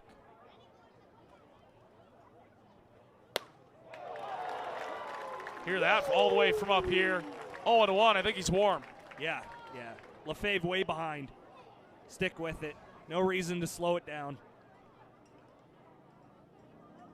Davies 0-1 is on the way. Called a ball right there, though. One last look at our out-of-town scoreboard. Looks like Chatham-Kent, bearing a major disaster in Kitchener, is going to get back into the win column. They're up 12-6. That game in the 8th inning. Wave and a miss, strike 2. And it's Barrie up 9-2 in the 8th inning as well over Guelph. So looks like it's going to be a 2-win home night for the home teams, unless Kitchener can pull something off at the bottom of the ninth. Mendez gets set. Here comes the 1-2 on the way. He got him, strike 3. Straight heat. And no answer for Lefebvre, 2 down. Center fielder Ethan Paulos. And he's not going to let up here, even though they're back at the top. He's just going to keep firing that fastball. Wants to end this ball game and get the Fish another victory. High for ball 1. League leading 15th win of the season for the Welland Jackfish, moving them 9 games over 500. Which is crazy when we be talking about how much this team has struggled over the past few weeks. Yeah, the fact that there's still 8 games over coming into play. But didn't lose a game the first 10 games of the season. Or 9-1 the first 10 games of the season, I should say. It was a rocking start at the pond. But sometimes it's good to go through those stretches where you lose a couple close games and have to battle and face some adversity, and you'd rather do it now than in the playoffs. That's exactly where I was going to go. Absolutely. You get 2 games in the playoffs, and if you screw it up, you're in trouble. Yep. Right? For sure. So it's better to see it now than down the road. Never a good time to see a Mendez fastball 2-2 and we're strike away. Trying to sit down the side on strikes. Davey Mendez. looking to send these fans home happy with a win. He rocks into the windup. Here's the pitch. Right to third. Porch has got it. Ball game. The final score, your Welland Jackfish Fish win 9. here at the pond, and a The big Brantford one Red Sox 3. for Welland, bouncing back into the win column over the Brantford Red Sox. 9-3 your final score. As Jackfish pitching does it again. Jose Dominguez, an excellent start for Welland.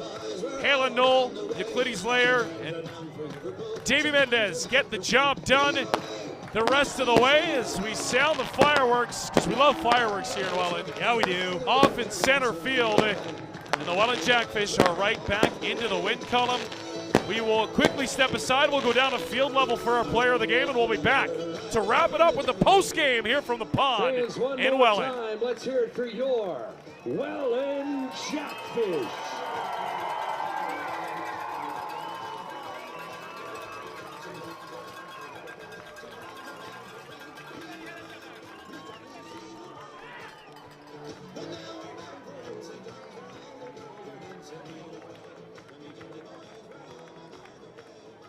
Down to the field we go. Director of Fun with the player of the game tonight. Ryan, take it away. All right. Not real shocking here. 2 doubles tonight for Hoop. There it is. Brennan Hoope. What do you want to say to the crowd tonight? Go Fish. There you go. Go Fish. Make some noise for our player of the game, Brennan Hoope.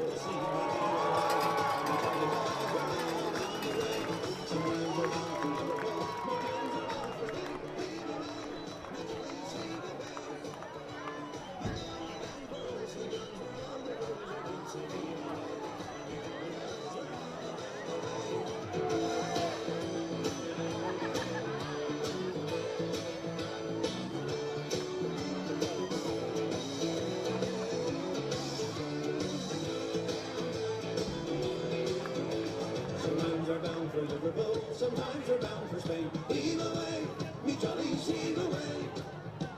But now we're bound for old St. John's where all the girls are dancing either way. Me jolly boys, we're all bound away. Sometimes we're bound for Liverpool. Sometimes we're bound for Spain. Either way, me jollies either way. And welcome back inside Welland Stadium. Vibes are high. They are. Insanely high at the pond as the Welland Jackfish get back into the win column. Alec Murray, Reese Tumani with you here. Post-game, a big vibe win for the Welland Jackfish tonight. A couple players getting back in the right swing of things you can mention off the top. Halen Knoll with a really good outing in relief. That's really good for him. And Brandon Hoope, player of the game tonight. A couple of doubles for him. That is massive for Hoope. Yeah, it really is. And the first one was really a hustle double. You know, it's a ball that's hit hard. It was kind of up the middle, but it went into right center field and essentially died in the grass. And that's the mayor right there, Gary Miato. Just threw me off there for a second. But no, it essentially died in center field, and it was a hustle double right out of the box for Hoope. He didn't stop once he left home plate. Got to second base, couple of seconds before the throw, and then, the second one, if it's not hit towards 400 feet in center field, it's probably a home run. But he'll take the ground rule double. Again, another hard hit ball that it's just going to boost his confidence. And again, a guy that had a great start to the year, but he's got to get back there. And I think this could be a good step to that. Jose Dominguez was great tonight on the mound. Another great start for him and the Welland Jackfish. Yeah, it was. Faced the minimum through 3 innings, other than the single to lead off the ball game, but he got a double play, so he only faced 3 in that opening inning. The second, third time through, the Sox started to get traffic against him, but still, he was able to minimize the damage really well. It was only a 2 and a 1-run inning against Dominguez, so just, again, command of the strike zone. He did a nice job switching things up. The delivery, we've seen pauses at certain times from Dominguez, and he continues to be spectacular. 9 games above 500 now for the Welland Jackfish. Quickly, the bottom of the order tonight, Reese. We mentioned it during the broadcast, but 6, 7, and 9. Luther, Porch, and Hoope, all multi-hit games tonight. How big is that for Welland out of the bottom of that order to get it going? It's huge, and I think, talking last game, we needed more production from everyone. It wasn't just the bottom, but I think when you have a game that is dominated by the top of the lineup, but then you've also got contributors at the bottom. I think just it makes it so hard to lose, really, and so hard for the opposition to beat you. So it's awesome. Like, it's one thing for each guy to get one hit, but to get multiple hits from 6, 7, and 9, they did a great job. And I think there's a lot to be said about not giving up at bats as well in the back half of that game. You're up by 6 for a number of innings, but you're still grinding out at bats. You're still getting hits, still hitting the ball hard. You can't ask for anything else out of the bottom of your order. Luther and Weisner both on base 4 times apiece tonight. Also great to see for the Welland Jackfish. Let's shift our focus. Saturday, probably the game of the week in the IBL. You get 1, you get 2, head-to-head at the pond. St. Catharines Stompers night. Throwback to the heritage, of course, the old Stompers team. First 500 fans in attendance get a great little Stompers pennant, a cool little souvenir to have if you're a collector of any kind, especially baseball. But quickly, Reese, you get Chatham-Kent coming in. They're going to win tonight, so back in the win column for them. Their first time at the pond this season. You look at the starting pitchers, probably going to get Ben Abram, most likely. I would assume. And the Welland Jackfish, and it's going to be hopefully a great game. Yeah, I'm really looking forward to it. Obviously, my first Stompers game here. I got to find some purple. I don't know if I have any. I'll find some, but I'll find a way. DJ's already got the purple on, so it's going to be an incredible night. Saturdays always are here at the pond, and I think when you get the Stompers night in, you get the second best team in the league going up against the best team. It's a recipe for success. Absolutely. On the field, in the stands. So we should be treated to a great game, and I'm excited. I love being at the ballpark, the fact that we're here Tuesday, today, and then Saturday again. Win. That'd be nice. yeah, that's what I'm looking forward to. Yeah, great point, Alec. Absolutely. Well, we'll wrap things up here from Welland Stadium at the Pond. We thank you all for joining us. Always a pleasure to have you along for a ride that we call Welland Jackfish Baseball.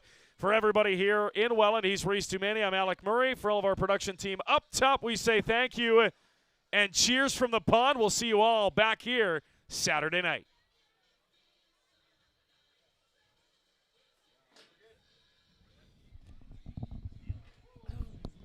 I'm always wearing them now.